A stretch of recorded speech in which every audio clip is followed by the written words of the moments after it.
Hallelujah. ਖੁਦਾਵੰਦ ਦੇ ਪਵਿੱਤਰ ਨਾਮ ਦੀ ਤਾਰੀਫ ਹੋਵੇ। ਆਓ ਅਸੀਂ ਕੱਢਾਂਗੇ ਮੱਤੀ 7:21 ਪੜਾਂਗੇ। ਮੱਤੀ 7:21। ਸੋ ਤੁਸੀਂ ਉਹਨਾਂ ਦੇ ਫਲਾਂ ਤੋਂ ਉਹਨਾਂ ਨੂੰ ਪਛਾਣੋਗੇ। ਨਾ ਹਰੇਕ ਜਿਹੜਾ ਮੈਨੂੰ ਪ੍ਰਭੂ ਪ੍ਰਭੂ ਕਹਿੰਦਾ ਹੈ ਸਵਰਗ ਦੇ ਰਾਜ ਵਿੱਚ ਵੜੇਗਾ, ਬਲਕਿ ਉਹ ਜੋ ਮੇਰੇ ਸਵਰਗੀ ਪਿਤਾ ਦੀ ਮਰਜ਼ੀ ਉੱਤੇ ਚੱਲਦਾ ਹੈ। ਉਸ ਦਿਨ ਅਨੇਕ ਮੈਨੂੰ ਆਖਣਗੇ, ਹੇ ਪ੍ਰਭੂ, ਕੀ ਅਸਾਂ ਤੇਰਾ ਨਾਂ ਲੈ ਕੇ ਅਗੰਮਵਾਕ ਨਹੀਂ ਕੀਤਾ, ਤੇਰਾ ਨਾਂ ਲੈ ਕੇ ਭੂਤ ਨਹੀਂ ਕੱਢੇ ਅਤੇ ਤੇਰਾ ਨਾਂ ਲੈ ਕੇ ਬਹੁਤੀਆਂ ਕਰਾਮਾਤਾਂ ਨਹੀਂ ਕੀਤੀਆਂ? ਤਦ ਮੈਂ ਉਹਨਾਂ ਨੂੰ ਸਾਫ਼ ਆਖਾਂਗਾ, ਭਾਈ ਮੈਂ ਤੁਹਾਨੂੰ ਕਦੇ ਵੀ ਨਹੀਂ ਜਾਣਿਆ। ਹੇ ਬੁਰਿਆਰੋ, ਮੇਰੇ ਕੋਲੋਂ ਚਲੇ ਜਾਓ। ਖੁਦਾ ਦਾ ਧੰਨਵਾਦ ਕਰਦੇ ਇਸ ਪੜ੍ਹੇ ਹੋਏ ਵਚਨ ਦੇ ਲਈ। ਆਓ ਅਸੀਂ ਸਭ ਮਿਲ ਕੇ ਪ੍ਰਾਰਥਨਾ ਕਰਾਂਗੇ। ਹਾਲੇਲੂਇਆ। ਧੰਨਵਾਦ ਪਿਆਰੇ ਪ੍ਰਭੂ ਯਿਸੂ ਮਸੀਹ, ਮੇਰੇ ਮਹਾਨ ਪਿਤਾ ਖੁਦਾਵੰਦ, ਤੇਰੇ ਨਾਮ ਦੀ ਮਹਿਮਾ ਯੁਗਾਂ ਨੂੰ ਯੁਗ ਹੁੰਦੀ ਰਹੇ ਪ੍ਰਭੂ ਯਿਸੂ ਮਸੀਹ, ਕਿਉਂਕਿ ਆਦਰ ਦੇ ਖੁਦਾਵੰਦ ਪ੍ਰਭੂ ਯਿਸੂ ਮਸੀਹ, ਆਦਰ ਮਹਿਮਾ ਜਲਾਲ ਸਭ ਤੇਰਾ ਹੈ ਖੁਦਾਵੰਦਾ। ਤੇ ਪ੍ਰਭੂ ਯਿਸੂ ਮਸੀਹ ਅਸੀਂ ਸਾਰਾ ਹੀ ਆਦਰ ਤੇਰੇ ਰਾਮ ਨੂੰ, ਤੇਰੇ ਵਚਨ ਨੂੰ ਦਿੰਦੇ ਹਾਂ ਖੁਦਾਵੰਦ ਪ੍ਰਭੂ ਯਿਸੂ ਮਸੀਹ। ਮੇਰੇ ਮਹਾਨ ਪਿਤਾ, ਅੱਜ ਖੁਦਾਵੰਦ ਪ੍ਰਭੂ ਯਿਸੂ ਮਸੀਹ ਆਪਣੇ ਲੋਕਾਂ ਨੂੰ ਮੰਨਾ ਦੇ ਪ੍ਰਭੂ ਜੀ, ਤਾਂ ਕਿ ਤੇਰੇ ਲੋਕ ਮੰਨੇ ਦੇ ਦੁਆਰਾ ਤ੍ਰਿਪਤ ਹੋਣ ਪ੍ਰਭੂ ਜੀ। ਤੂੰ ਹਮੇਸ਼ਾ ਆਪਣੇ ਲੋਕਾਂ ਨੂੰ ਤਾਜ਼ਾ ਮੰਨਾ ਦਿੰਦਾ ਹੈ ਤੇ ਤੇਰਾ ਵਚਨ ਹੀ ਪ੍ਰਭੂ ਜੀ ਉਹ ਮੰਨਾ ਹੈ ਜੋ ਜੀਵਨ ਦਿੰਦਾ ਹੈ ਪ੍ਰਭੂ ਯਿਸੂ ਮਸੀਹ। ਖੁਦਾਵੰਦ ਜਿੰਨੇ ਇਸ ਵਚਨ ਨੂੰ ਸੁਣਨ, ਇਸ ਪ੍ਰਚਾਰ ਨੂੰ ਸੁਣਨ ਖੁਦਾਵੰਦਾ, ਉਹਨਾਂ ਦੇ ਜੀਵਨਾਂ ਵਿੱਚ ਤਬਦੀਲੀ ਆਵੇ, ਉਹਨਾਂ ਦੇ ਘਰਾਂ ਦੇ ਵਿੱਚ ਤਬਦੀਲੀ ਆਵੇ ਪ੍ਰਭੂ ਯਿਸੂ ਮਸੀਹ। ਮੇਰੇ ਮਹਾਨ ਪਿਤਾ ਤੂੰ ਸਭਨਾਂ ਤੇ ਦਇਆ ਤੇ ਕਿਰਪਾ ਕਰ ਪ੍ਰਭੂ ਜੀ। ਤੇਰਾ ਵਚਨ ਪ੍ਰਭੂ ਯਿਸੂ ਮਸੀਹ ਤੂੰ ਆਪ ਆ ਕੇ ਖੋਲ ਖੁਦਾਵੰਦਾ, ਕਿਉਂਕਿ ਤੇਰਾ ਵਚਨ ਹੈ, ਤੂੰ ਹੀ ਆਪਣੇ ਵਚਨ ਨੂੰ ਖੋਲ ਸਕਦਾ ਹੈ। ਮੇਰੇ ਮਹਾਨ ਪ੍ਰਭੂ ਤੂੰ ਦਇਆ ਤੇ ਕਿਰਪਾ ਕਰਨੀ ਹੈ ਪ੍ਰਭੂ ਯਿਸੂ ਮਸੀਹ। ਮੈਂ ਸਭਨਾਂ ਨੂੰ ਪ੍ਰਭੂ ਜੀ ਸੁਣਨ ਵਾਲਿਆਂ ਨੂੰ ਵੀ ਤੇਰੇ ਲਹੂ 'ਚ ਸੀਲ ਕਰਦਾ, ਆਪਣੇ ਆਪ ਨੂੰ ਵੀ ਤੇਰੇ ਲਹੂ 'ਚ ਸੀਲ ਕਰਦਾ। ਦਇਆ ਕਰ, ਕਿਰਪਾ ਕਰ, ਸਾਰਾ ਆਦਰ ਜਲਾਲ ਮਹਿਮਾ ਪ੍ਰਭੂ ਯਿਸੂ ਮਸੀਹ ਦੇ ਨਾਮ ਵਿੱਚ। ਆਮੀਨ। ਹਾਲੇਲੂਇਆ। ਖੁਦਾਵੰਦ ਦੇ ਪਵਿੱਤਰ ਨਾਮ ਦੀ ਤਾਰੀਫ ਹੋਵੇ। ਅਸੀਂ ਪੜ੍ਹਿਆ ਆ ਮੱਤੀ 7:21 ਵਿੱਚ ਲਿਖਿਆ ਆ, ਸੋ ਤੁਸੀਂ ਉਹਨਾਂ ਨੂੰ ਉਹਨਾਂ ਦੇ ਫਲਾਂ ਤੋਂ ਪਛਾਣੋਗੇ। ਨਾ ਹਰੇਕ ਮੈਨੂੰ ਪ੍ਰਭੂ ਪ੍ਰਭੂ ਕਹਿੰਦਾ ਹੈ ਸਵਰਗ ਦੇ ਰਾਜ ਵਿੱਚ ਵੜੇਗਾ। ਉਹ ਕਹਿੰਦਾ ਤੁਸੀਂ ਫਲਾਂ ਤੋਂ ਪਛਾਣੋਗੇ। ਹਰੇਕ ਉਹਨੂੰ ਪ੍ਰਭੂ ਪ੍ਰਭੂ ਕਹਿੰਦਾ ਆ। ਜਦੋਂ ਯਿਸੂ ਮਸੀਹ ਧਰਤੀ ਤੇ ਸੀਗਾ ਉਸ ਸਮੇਂ ਵੀ ਬਹੁਤ ਲੋਕ ਉਹਦੇ ਨਾਲ ਸੀ ਜਿਹੜੇ ਉਹਨੂੰ ਪ੍ਰਭੂ ਜੀ ਕਹਿੰਦੇ ਸੀਗੇ। ਬੜੇ ਲੋਕ ਉਹਨੂੰ ਪ੍ਰਭੂ ਪ੍ਰਭੂ ਕਹਿੰਦੇ ਸੀਗੇ, ਲੇਕਿਨ ਕੋਈ ਵੀ ਉਹਦੇ ਨਾਲ ਸਹਿਮਤ ਨਾ ਹੋਇਆ ਜਿਹੜਾ ਉਹਨੂੰ ਪ੍ਰਭੂ ਪ੍ਰਭੂ ਕਹਿੰਦਾ ਸੀਗਾ। ਇੱਥੇ ਤੱਕ ਕਿ ਉਹ 12 ਚੇਲਿਆਂ ਦੇ ਵਿੱਚੋਂ ਇੱਕ ਚੇਲਾ ਯਹੂਦਾ ਇਸਕਰਿਓਤੀ ਸੀਗਾ, ਉਹ ਵੀ ਉਹਨੂੰ ਪ੍ਰਭੂ ਪ੍ਰਭੂ ਕਹਿੰਦਾ ਸੀਗਾ, ਲੇਕਿਨ ਉਹ ਵੀ ਉਹਦੇ ਨਾਲ ਨਹੀਂ ਚੱਲਿਆ। ਲੇਕਿਨ ਕੁਝ ਇੱਕ ਛੋਟਾ ਝੁੰਡ ਸੀ ਜਿਹੜਾ ਉਹਦੇ ਨਾਲ ਚੱਲਿਆ ਹੈ, ਜਿਹੜੇ ਉਹਦੇ ਚੁਣੇ ਹੋਏ ਲੋਕ ਸੀ ਉਹ ਉਹਦੇ ਨਾਲ ਚੱਲੇ ਆ। ਲੇਕਿਨ ਖੁਦਾ ਦਾ ਵਚਨ ਕਹਿੰਦਾ ਸਵਰਗ ਦੇ ਰਾਜ ਵਿੱਚ ਵੜੇਗਾ, ਬਲਕਿ ਉਹ ਜੋ ਮੇਰੇ ਸਵਰਗੀ ਪਿਤਾ ਦੀ ਮਰਜ਼ੀ ਉੱਤੇ ਚੱਲਦਾ। ਜਿਹੜਾ ਖੁਦਾ ਦੀ ਮਰਜ਼ੀ ਦੇ ਉੱਪਰ ਚੱਲਦਾ, ਉਹਦੇ ਸਵਰਗੀ ਪਿਤਾ ਦੀ ਮਰਜ਼ੀ ਦੇ ਉੱਪਰ ਚੱਲਦਾ, ਕਹਿੰਦਾ ਉਹੀ ਆ ਜਿਹੜਾ ਸਵਰਗ ਦੇ ਰਾਜ ਵਿੱਚ ਵੜੇਗਾ। ਹੇ ਪ੍ਰਭੂ, ਅਸੀਂ ਤੇਰਾ ਨਾਮ ਲੈ ਕੇ ਅਗੰਮਵਾਕ ਨਹੀਂ ਕੀਤਾ। ਹੁਣ ਅਸੀਂ ਇੱਥੇ ਵੇਖਦੇ ਆ ਇੱਕ ਇਹੋ ਜਿਹਾ ਝੁੰਡ ਵੇਖਦੇ ਆ, ਜਿਹੜਾ ਇੱਕ ਝੁੰਡ ਆ ਉਹ ਪ੍ਰਭੂ ਦਾ ਨਾਮ ਲੈ ਰਿਹਾ ਆ, ਚਮਤਕਾਰ ਕਰ ਰਿਹਾ, ਚਿੰਨ੍ਹ ਕਰ ਰਿਹਾ ਆ। ਹੁਣ ਦੋ ਤਰ੍ਹਾਂ ਦੇ ਝੁੰਡ ਅਸੀਂ ਇਹਦੇ ਵਿੱਚ ਵੇਖਦੇ ਆ। ਇੱਕ ਝੁੰਡ ਉਹ ਆ ਜਿਹਨੇ ਰੈਪਚਰ ਦੇ ਵਿੱਚ ਚਲੇ ਜਾਣਾ ਆ। ਇੱਕ ਝੁੰਡ ਉਹ ਆ ਜਿਹਨੇ ਖੁਦਾ ਦੇ ਅੱਗੇ ਖੜਨਾ, ਨਿਆਂ ਦੇ ਵਿੱਚ ਖੜਨਾ। ਇੱਥੇ ਅਸੀਂ ਦੋ ਤਰ੍ਹਾਂ ਦੇ ਝੁੰਡ ਨੂੰ ਵੇਖਦੇ ਆ। ਹੁਣ ਇਹ ਉਹ ਝੁੰਡ ਆ ਜਿਹਦੇ ਪ੍ਰਭੂ ਪ੍ਰਭੂ ਕਹਿ ਰਹੇ ਆ, ਪ੍ਰਭੂ ਅਸੀਂ ਤੇਰੇ ਨਾਮ ਦੇ ਵਿੱਚ, ਬਾਈਬਲ 'ਚ ਲਿਖਿਆ, ਤੇਰਾ ਨਾਮ ਲੈ ਕੇ ਬਹੁਤੀਆਂ ਕਰਾਮਾਤਾਂ ਨਹੀਂ ਕੀਤੀਆਂ, ਤੇਰਾ ਨਾਮ ਲੈ ਕੇ ਅਗੰਮਵਾਕ ਨਹੀਂ ਕੀਤਾ, ਤੇਰਾ ਨਾਮ ਲੈ ਕੇ ਭੂਤ ਨਹੀਂ ਕੱਢੇ। ਹੁਣ ਭੂਤ ਕੌਣ ਕੱਢਦਾ, ਅਗੰਮਵਾਕ ਕੌਣ ਕਰਦਾ? ਇਹ ਸਭ ਪਾਸਟਰ ਲੋਕ ਕਰਦੇ ਨੇ। ਆਪਣੇ ਆਪ ਨੂੰ ਜਿਹੜੇ ਮਸੀਹ ਕਹਿੰਦੇ ਆ, ਆਪਣੇ ਆਪ ਨੂੰ ਪਾਸਟਰ ਕਹਿੰਦੇ ਆ, ਉਹ ਲੋਕ ਇਹ ਕੰਮ ਕਰਦੇ ਆ। ਲੇਕਿਨ ਖੁਦਾ ਕੀ ਕਹਿ ਰਿਹਾ ਉਹਨਾਂ ਨੂੰ? ਤਦ ਮੈਂ ਉਹਨਾਂ ਨੂੰ ਸਾਫ਼ ਆਖਾਂਗਾ, ਭਾਈ ਮੈਂ ਤੁਹਾਨੂੰ ਕਦੇ ਵੀ ਨਹੀਂ ਜਾਣਿਆ। ਹੁਣ ਵਜ੍ਹਾ ਕੀ ਸੀਗੀ? ਕਿਉਂ ਖੁਦਾ ਇਸ ਤਰ੍ਹਾਂ ਕਹਿ ਰਿਹਾ?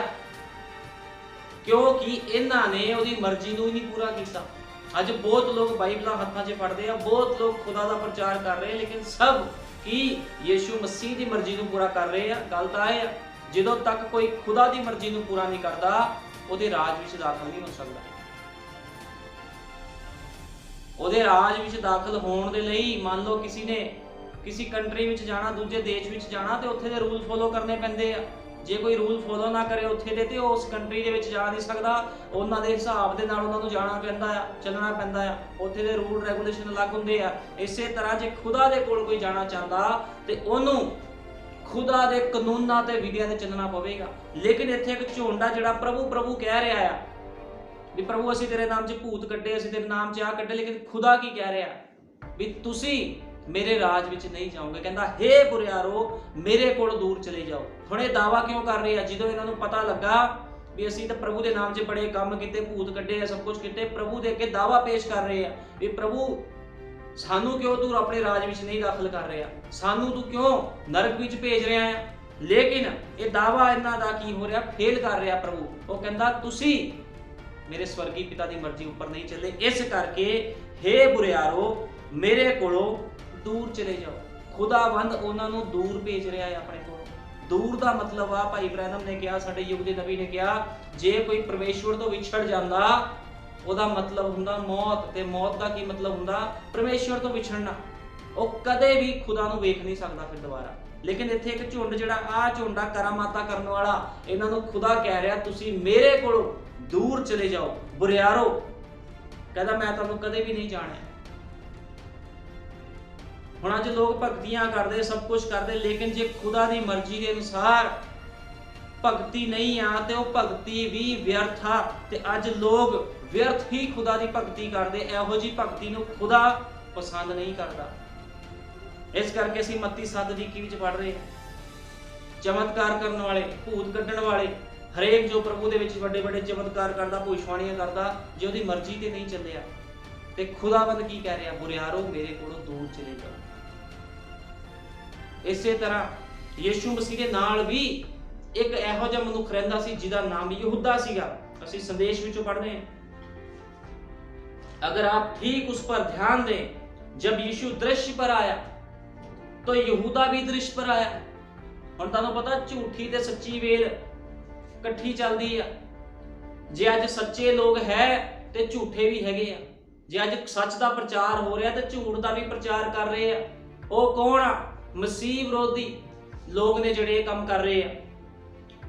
तो यहूदा भी दृश्य पर आया और एक मसीही विरोधी जो मसीह के विरुद्ध था।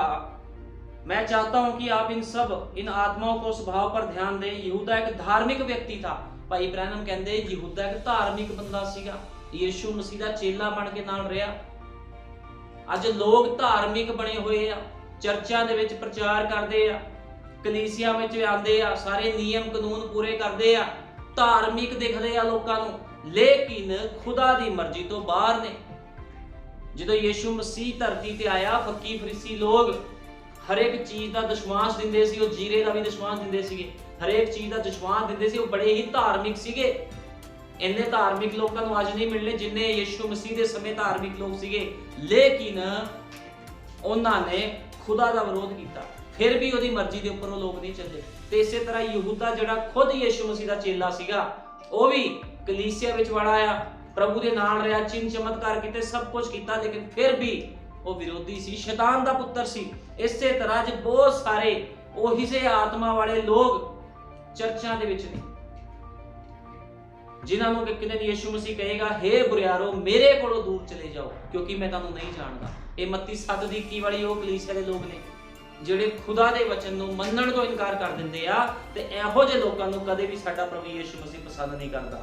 ਸਾਡਾ ਯੁੱਗ ਦਾ ਨਬੀ ਕਹਿੰਦਾ ਆ, ਯਹੂਦਾ ਇੱਕ ਧਾਰਮਿਕ ਵਿਅਕਤੀ ਥਾ, वह अधर्मी नहीं था। अधर्मी नहीं सीगा, धार्मिक व्यक्ति सीगा। कि आज ਸਾਨੂੰ ਚਰਚਾ ਡਿਨੋਮੀਨੇਸ਼ਨ ਚਰਚਾਂ ਦੇ ਵਿੱਚ ਧਾਰਮਿਕ ਬੰਦੇ ਨਹੀਂ ਦਿਖਦੇ ਜਿਹੜੇ ਸਭ ਖੁਦਾ ਦਾ ਕੰਮ ਪੂਰੀ ਰੀਤੀ ਦੇ ਨਾਲ ਕਰ ਰਹੇ ਆ। 8-8 ਘੰਟੇ 10-10 ਘੰਟੇ ਉਹ ਪ੍ਰਾਰਥਨਾਵਾਂ ਕਰਦੇ ਆ, ਹਰ ਇੱਕ ਕੰਮ ਉਹ ਕਰਦੇ ਆ, ਦਸ਼ਮਾਸ਼ ਦਿੰਦੇ ਆ, ਸੰਡੇ ਨੂੰ ਚਰਚ ਜਾਂਦੇ ਆ, ਲੇਕਿਨ ਜੀਵਨ ਦੇਖ ਲਓ, ਵਚਨ ਦੇ ਅਕੋਰਡਿੰਗ ਕੋਈ ਉਹਨਾਂ ਦਾ ਜੀਵਨ ਨਹੀਂ ਹੈ। ਇਸ ਕਰਕੇ ਖੁਦਾ ਕਹਿੰਦਾ ਤੁਸੀਂ ਉਹਨਾਂ ਦੇ ਫਲਾਂ ਤੋਂ ਉਹਨਾਂ ਨੂੰ ਪਛਾਣੋਗੇ। ਫਲ ਦੇਖ ਲਓ ਉਹਨਾਂ ਦੇ ਕਿੱਦਾਂ ਦੇ ਹੈ ਧਾਰਮਿਕ ਆ ਦਿਖਣ ਵਿੱਚ, ਲੇਕਿਨ ਪੂਰੇ ਦੇ ਪੂਰੇ ਸ਼ਰੀਰਕ ਨੇ ਲੋਕ। ਵਚਨ ਦੀ ABCD ਉਹਨਾਂ ਨੂੰ ਨਹੀਂ ਪਤਾ, ਕਿੱਦਾਂ ਜੀਵਨ ਬਤੀਤ ਕਰਨਾ ਕੁਝ ਨਹੀਂ ਪਤਾ, ਖੁਦਾ ਦੇ ਕੀ ਨਿਯਮ ਤੇ ਕਾਨੂੰਨ ਉਹਨਾਂ ਨੂੰ ਕੁਝ ਨਹੀਂ ਪਤਾ। ਜੋ ਉਹਨਾਂ ਦੀ ਮਰਜ਼ੀ ਉਸੇ ਤਰ੍ਹਾਂ ਲੋਕ ਕਰਦੇ ਨੇ। ਇਹੋ ਜਿਹੇ ਲੋਕਾਂ ਨੂੰ ਖੁਦਾ ਨਹੀਂ ਪਸੰਦ ਕਰਦਾ। ਇਸ ਕਰਕੇ ਕਹਿੰਦਾ ਬੁਰਿਆਰੋ ਮੇਰੇ ਕੋਲੋਂ दूर चले जाओ। और हम सभी जानते हैं कि वह मसीह विरोधी था। उसने मसीह के दाहिनी हाथ की तरफ सबसे नजदीकी में काम किया। कहता उन्हें सब तो नजदीकी दे नाल काम किया, नजदीक हो के खुदा दे विच हो के ने काम किया, दिखाया भी मैं भी कुछ हैगा है, लेकिन फिर भी वो शैतान दा पुत्र सीगा। क्या आप जानते हैं कि स्वर्ग में शुरुआत में शैतान खुदा का दाहिना हाथ था। वो लूसीफर भोर का पुत्र, उसको शक्ति दी गई थी और जिस कारण से वो पाप को संसार में लाया और वह ऐसा लेने में समक्ष था, कुछ ऐसा लेने में समक्ष था जिसे खुदा ने बनाया था और इसे वापिस एक बुरी चीज में बदल दिया। उसने उत्पत्ति से सारी परेशानियां शुरू कर दी। तब खुदा ने जिसने इस जगत की नींव रखने से पहले यह लिख लिया कि शैतान ने क्या किया। मतलब कहने का मतलब भी सब कुछ लूसीफर को शक्ति सी सबको सीगी, लेकिन फिर भी वो डिग गया क्योंकि उन्हें खुदा दे वचन तो बाहर काम कीता सीगा। जे कोई भी मनुख खुदा दे वचन तो बाहर काम करदा आ ते खुदा उन्हें सिद्ध दिंदा है।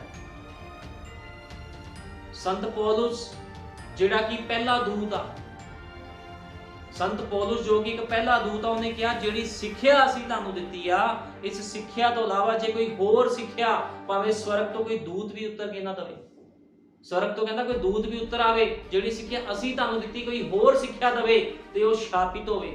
ਜੋ ਸਿੱਖਿਆ ਰਸੂਲਾਂ ਦੁਆਰਾ ਦਿੱਤੀ ਗਈ, ਸਾਡੇ ਯੁੱਗ ਦੇ ਨਬੀ ਭਾਈ ਵਿਲੀਅਮ ਮੈਰਿਨ ਬ੍ਰੈਨਮ ਦੁਆਰਾ ਦਿੱਤੀ ਗਈ, ਉਸ ਸਿੱਖਿਆ ਤੋਂ ਇਲਾਵਾ ਜੇ ਕੋਈ ਹੋਰ ਸਿੱਖਿਆ ਦਿੰਦਾ ਹੈ ਤੇ ਉਹ ਸ਼ਾਪਿਤ ਮਨੁੱਖ। ਅੱਜ ਅਸੀਂ ਵੇਖਦੇ ਕਿੱਦਾਂ ਲੋਕ ਵਚਨ ਨੂੰ ਤੋੜਦੇ ਮਰੋੜਦੇ ਆ, ਆਪਣੇ ਖੁਦ ਦੇ ਲਈ ਉਹ ਇਸਤੇਮਾਲ ਕਰਦੇ ਆ, ਵਚਨ ਦੇ ਨਾਲ ਲੋਕੀ ਕਮਾਈਆਂ ਕਰਦੇ ਨੇ। ਸਾਰਾ ਸਿਸਟਮ ਉਹਨਾਂ ਦਾ ਕੀ ਆ, ਵਚਨ ਤੋਂ ਬਾਹਰ ਆ। ਯਹੂਦਾ ਇਸਕਰੋਤੀ ਵੀ ਬਿਜ਼ਨਸ ਕਰਦਾ ਸੀਗਾ, ਉਹ ਪੈਸੇ ਸੀ ਜਿਹੜੇ ਉਹਨੂੰ ਦਿੱਤੇ ਜਾਂਦੇ ਸੀਗੇ, ਉਹ ਉਹਦੇ ਵਿੱਚੋਂ ਚੋਰੀ ਕਰਦਾ ਸੀ, ਉਹ ਬਿਜ਼ਨਸ ਕਰਦਾ ਸੀਗਾ, ਉਹ ਖੁਦਾ ਦੇ ਨਾਲ ਬਸ ਇਦਾਂ ਹੀ ਤੁਰਿਆ ਫਿਰ ਰਿਹਾ ਸੀਗਾ ਕਿਉਂਕਿ ਉਹ ਖੁਦਾ ਦਾ ਬੀਜ ਨਹੀਂ ਸੀ। ਉਹ ਕਿਹਦਾ ਬੀਜ ਸੀ? ਉਹ ਸ਼ੈਤਾਨ ਦਾ ਬੀਜ ਸੀ। ਅੱਜ ਵੀ ਲੋਕ ਮਸੀਹ ਦੇ ਵਿੱਚ ਤਾਂ ਹਨ, ਲੇਕਿਨ ਉਹ ਬੀਜ ਸ਼ੈਤਾਨ ਦੇ,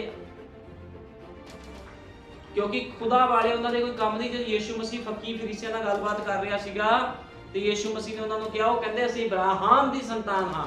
ਉਹ ਕਹਿੰਦਾ ਜੇ ਤੁਸੀਂ ਇਬਰਾਹਿਮ ਦੀ ਸੰਤਾਨ ਹੁੰਦੇ ਤੇ ਮੇਰੇ ਜਿਹੇ ਕੰਮ ਕਰਦੇ, ਮੇਰੇ ਨਾਲ ਤੁਸੀਂ ਪਿਆਰ ਕਰਦੇ, ਕਿਉਂਕਿ ਇਬਰਾਹਿਮ ਤਾਂ ਮੇਰੇ ਨਾਲ ਪਿਆਰ ਕਰਦਾ ਸੀ। ਯੀਸ਼ੂ ਮਸੀਹ ਕਹਿੰਦਾ ਤੁਸੀਂ ਆਪਣੇ ਪਿਤਾ ਸ਼ੈਤਾਨ ਤੋਂ ਹੋ।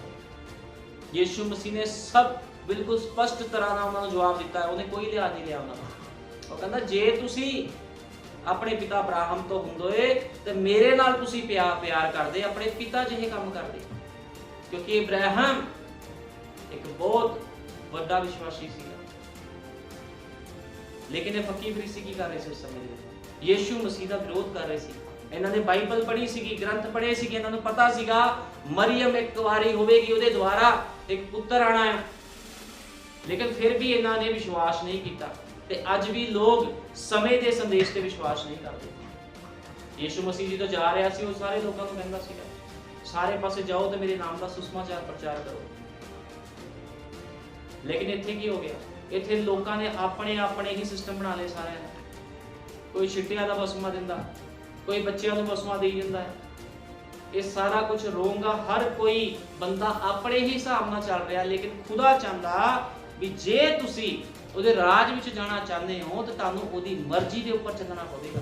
ਉਹ ਕਹਿੰਦਾ ਮੈਂ ਆਪਣੀ ਮਰਜ਼ੀ ਦੇ ਨਾਲ ਕੁਝ ਨਹੀਂ ਕਰਦਾ, ਜੋ ਕੁਝ ਕਰਦਾ ਮੇਰਾ ਪਿਤਾ ਮੇਰੇ ਵਿੱਚ ਰਹਿ ਕੇ ਕਰਦਾ ਹੈ। ਯੀਸ਼ੂ ਮਸੀਹ ਨੇ ਆਪਣੇ ਆਪ ਨੂੰ ਇੰਨਾ ਨੀਵਾਂ ਕੀਤਾ ਤੇ ਅੱਜ ਲੋਕ ਆਪਣੀਆਂ ਮਰਜ਼ੀਆਂ ਕਰ ਰਹੇ ਆ। नबी कहता यहूदा और अब यहूदा जैसे कैन ने हाबिल को वेदी पर मार डाला, यहूदा ने यीशु को वेदी पर मार डाला। कैन ने की कीता सीगा? कैन शैतान दा पुੱਤਰ ਸੀ, ਉਹਨੇ ਹਾਬਲ ਨੂੰ ਮਾਰ ਦਿੱਤਾ। ਇੱਥੇ ਯਹੂਦਾ ਕੀ ਕਰ ਰਿਹਾ? ਉਹ ਯੀਸ਼ੂ ਮਸੀਹ ਨੂੰ ਫੜਵਾ ਰਿਹਾ ਆ। ਕਿਉਂ ਫੜਵਾ ਰਿਹਾ ਆ? ਪੈਸੇ ਦੇ ਲਾਲਚ ਦੇ ਵਿੱਚ। ਹੁਣ ਕੱਲਾ ਪੈਸੇ ਦਾ ਲਾਲਚ ਨਹੀਂ ਸੀਗਾ, ਉਹ ਸ਼ੈਤਾਨ ਦਾ ਵੀ ਪੁੱਤਰ ਸੀਗਾ ਤੇ ਸ਼ੈਤਾਨ ਨੇ ਆਪਣਾ ਵੀ ਕੰਮ ਕਰਨਾ ਹੈ। ਜੇ ਖੁਦਾ ਕੰਮ ਕਰਦਾ ਤੇ ਸ਼ੈਤਾਨ ਵੀ ਕੰਮ ਕਰਦਾ ਹੈ, ਲੇਕਿਨ ਸ਼ੈਤਾਨ ਕਦੇ ਸਫਲ ਨਹੀਂ ਹੁੰਦਾ। ਉਹ ਖੁਦਾ ਦੇ ਲੋਕਾਂ ਨੂੰ ਮਾਰ ਸਕਦਾ ਆ, ਤਕਲੀਫਾਂ ਵਿੱਚ ਪਾ ਸਕਦਾ ਆ, ਲੇਕਿਨ ਮਸੀਹਤ ਨੂੰ ਸ਼ੈਤਾਨ ਨਹੀਂ ਖਤਮ ਕਰ ਸਕਦਾ। ਇਸੇ ਤਰ੍ਹਾਂ ਅਸੀਂ ਵੇਖਦੇ ਹਾਂ ਵੀ ਕਿਸ ਤਰ੍ਹਾਂ ਯਹੂਦਾ ਨੇ ਕੰਮ ਕੀਤਾ। ਉਹਨੇ ਯੀਸ਼ੂ ਮਸੀਹ ਨੂੰ ਫੜਵਾਉਣ ਦੀ ਕੋਸ਼ਿਸ਼ ਕੀਤੀ। ਜੇ ਯੀਸ਼ੂ ਮਸੀਹ ਕਲਵਰੀ ਕਰੂਸ ਤੇ ਚੜਿਆ ਤੇ ਉਹ ਵੀ ਮਾਰਿਆ ਗਿਆ,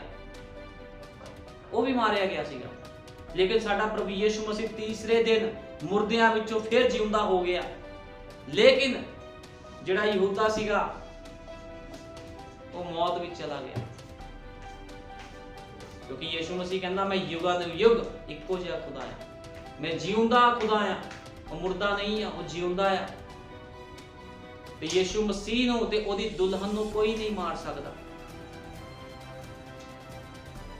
ਨਬੀ ਕਹਿੰਦਾ ਜਿਸ ਸਮੇਂ ਯੀਸ਼ੂ की मृत्यु हुई, यहूदा की मृत्यु हुई, जिस समय मसीह का आत्मा, उस समय जब मसीह का आत्मा वापिस आया तो मसीह विरोधी का आत्मा भी लौट आया। यहूदा की आत्मा लौट आई। यहूदा शैतान का आदमी था। यहूदा किहदा आदमी सी? शैतान का आदमी सीगा। और मसीह खुदा का आदमी था। मसीह देहधारी खुदा था, यहूदा देहधारी शैतान था।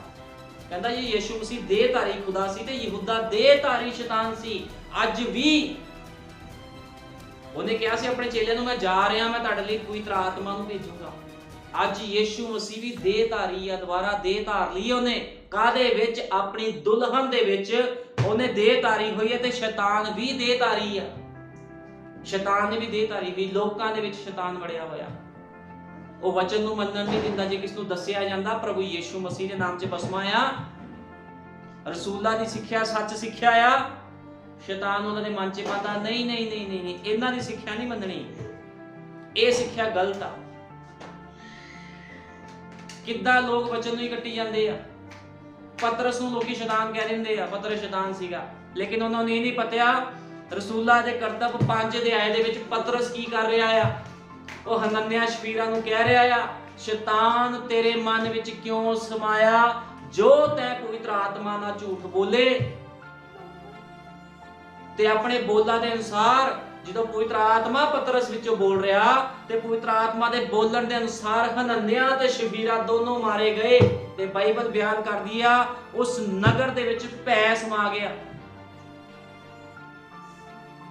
ਤੇ ਲੋਕੀ ਕਹਿੰਦੇ ਪਤਰਸ ਦੇ ਅੰਦਰ ਸ਼ੈਤਾਨ ਸੀਗਾ। ਇਹਦਾ ਮਤਲਬ ਲੋਕਾਂ ਨੇ ਬਾਈਬਲ ਹੀ ਨਹੀਂ ਪੜ੍ਹੀ। ਲੋਕ ਬਾਈਬਲ ਹੀ ਨਹੀਂ ਪੜ੍ਹਦੇ। ਲੋਕਾਂ ਨੂੰ ਵਚਨ ਦੀ ਊੜਾ ਐੜਾ ਨਹੀਂ ਪਤਾ, ਵਚਨ ਦਾ ABCD ਨਹੀਂ ਪਤਾ। ਬਾਈਬਲਾਂ ਪੜੋ, ਜਿਨ੍ਹਾਂ ਨੂੰ ਬਪਤਿਸਮਾ ਕਲੀਅਰ ਕਰਨਾ, ਰਸੂਲਾਂ ਦੇ ਕਰਤੱਵ ਪੜੋ ਤਾਂ ਕਿ ਤੁਹਾਨੂੰ ਬੈਪਟਾਈਜ਼ ਕਲੀਅਰ ਹੋ ਜਾਵੇ ਵੀ ਯੀਸ਼ੂ ਮਸੀਹ ਕੌਣ ਸੀਗਾ, ਪਵਿੱਤਰ ਆਤਮਾ ਕਿਹਦੇ ਅੰਦਰ ਆਇਆ ਸਭ ਤੋਂ ਪਹਿਲਾਂ। ਜੇ ਬਾਈਬਲ ਨਹੀਂ ਕੋਈ ਪੜੂਗਾ ਉਹਨੂੰ ਸਮਝ ਵੀ ਨਹੀਂ ਲੱਗਣੀ।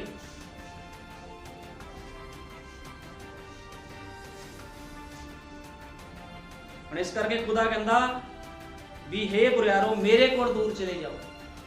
ਬੁਰਿਆਰ ਖੁਦਾ ਦੇ ਕੋਲ ਨਹੀਂ ਆ ਸਕਦੇ, ਉਹਨੇ ਭਜਾ ਦੇਣੇ ਆ ਬੁਰਿਆਰ। ਇਹ ਬੁਰਿਆਰ ਕੌਣ ਹਨ?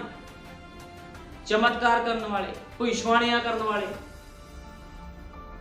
ਵੱਡੇ ਵੱਡੇ ਚੰਬੇ ਕਰਨ ਵਾਲੇ, ਇਹ ਬੁਰਿਆਰ ਨੇ।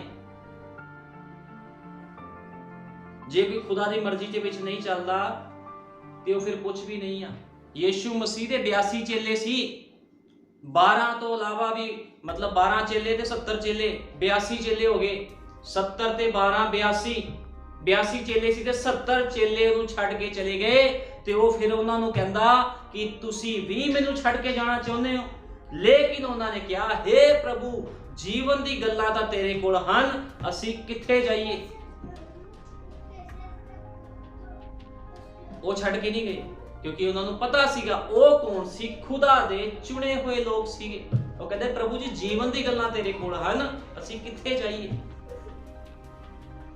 ਤੇ ਅੱਜ ਅਸੀਂ ਕੀ ਵੇਖ ਰਹੇ ਹਾਂ? ਅੱਜ ਲੋਕ ਕਹਿੰਦੇ ਅਸੀਂ ਖੁਦਾ ਦੇ ਬੱਚੇ ਆ, ਚੇਲੇ ਆ।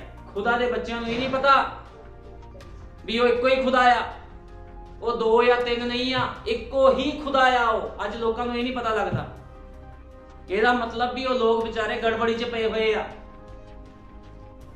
ਉਹ ਕੋਈ ਹੋਰ ਹੀ ਸਿੱਖਿਆ ਉਹਨਾਂ ਨੇ ਧਾਰ ਲਈ ਹੈ ਜਿਹੜੀ ਉਹਨਾਂ ਨੂੰ ਸਮਝ ਨਹੀਂ ਲੱਗ ਰਹੀ।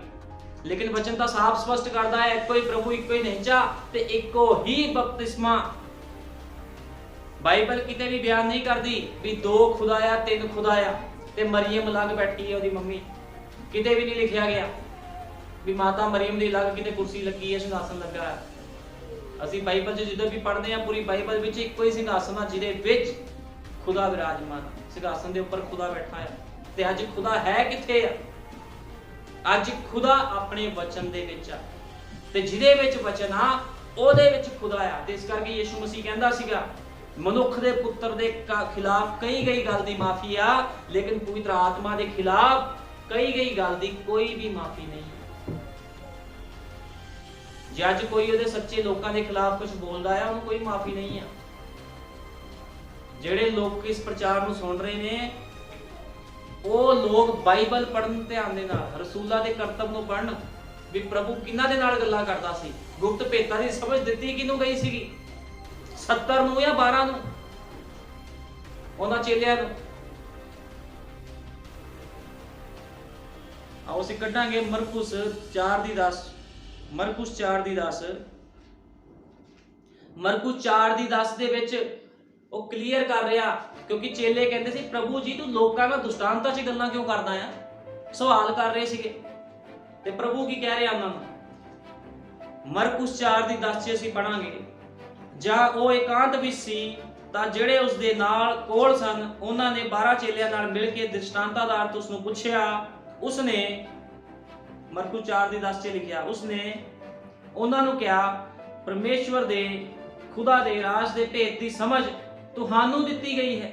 ਕਹਿੰਦਾ ਭੇਤਾਂ ਦੀ ਜਿਹੜਾ ਰਾਜ ਦੇ ਭੇਤ ਆ ਉਹਦੀ ਸਮਝ ਤੁਹਾਨੂੰ ਦਿੱਤੀ ਗਈ ਹੈ। ਉਹਨਾਂ ਨੂੰ ਕਿਹਾ ਪਰਮੇਸ਼ਵਰ ਦੇ ਰਾਜ ਦਾ ਭੇਤ ਤੁਹਾਨੂੰ ਦਿੱਤਾ ਗਿਆ ਹੈ, ਪਰ ਜਿਹੜੇ ਬਾਹਰ ਹਨ ਉਹਨਾਂ ਲਈ ਸਾਰੀਆਂ ਗੱਲਾਂ ਦ੍ਰਿਸ਼ਟਾਂਤਾਂ ਵਿੱਚ ਹੁੰਦੀਆਂ ਹਨ। ਕਹਿੰਦਾ ਇਹ ਸਮਝ ਤੁਹਾਨੂੰ ਦਿੱਤੀ, ਲੇਕਿਨ ਬਾਕੀਆਂ ਦੇ ਲਈ ਸਭ ਦ੍ਰਿਸ਼ਟਾਂਤ ਹੀ ਆ। ਉਹ ਵੇਖਦੇ ਹੋਏ ਤਾਂ ਵੇਖਣ ਪਰ ਬੁੱਝਣ ਨਹੀਂ।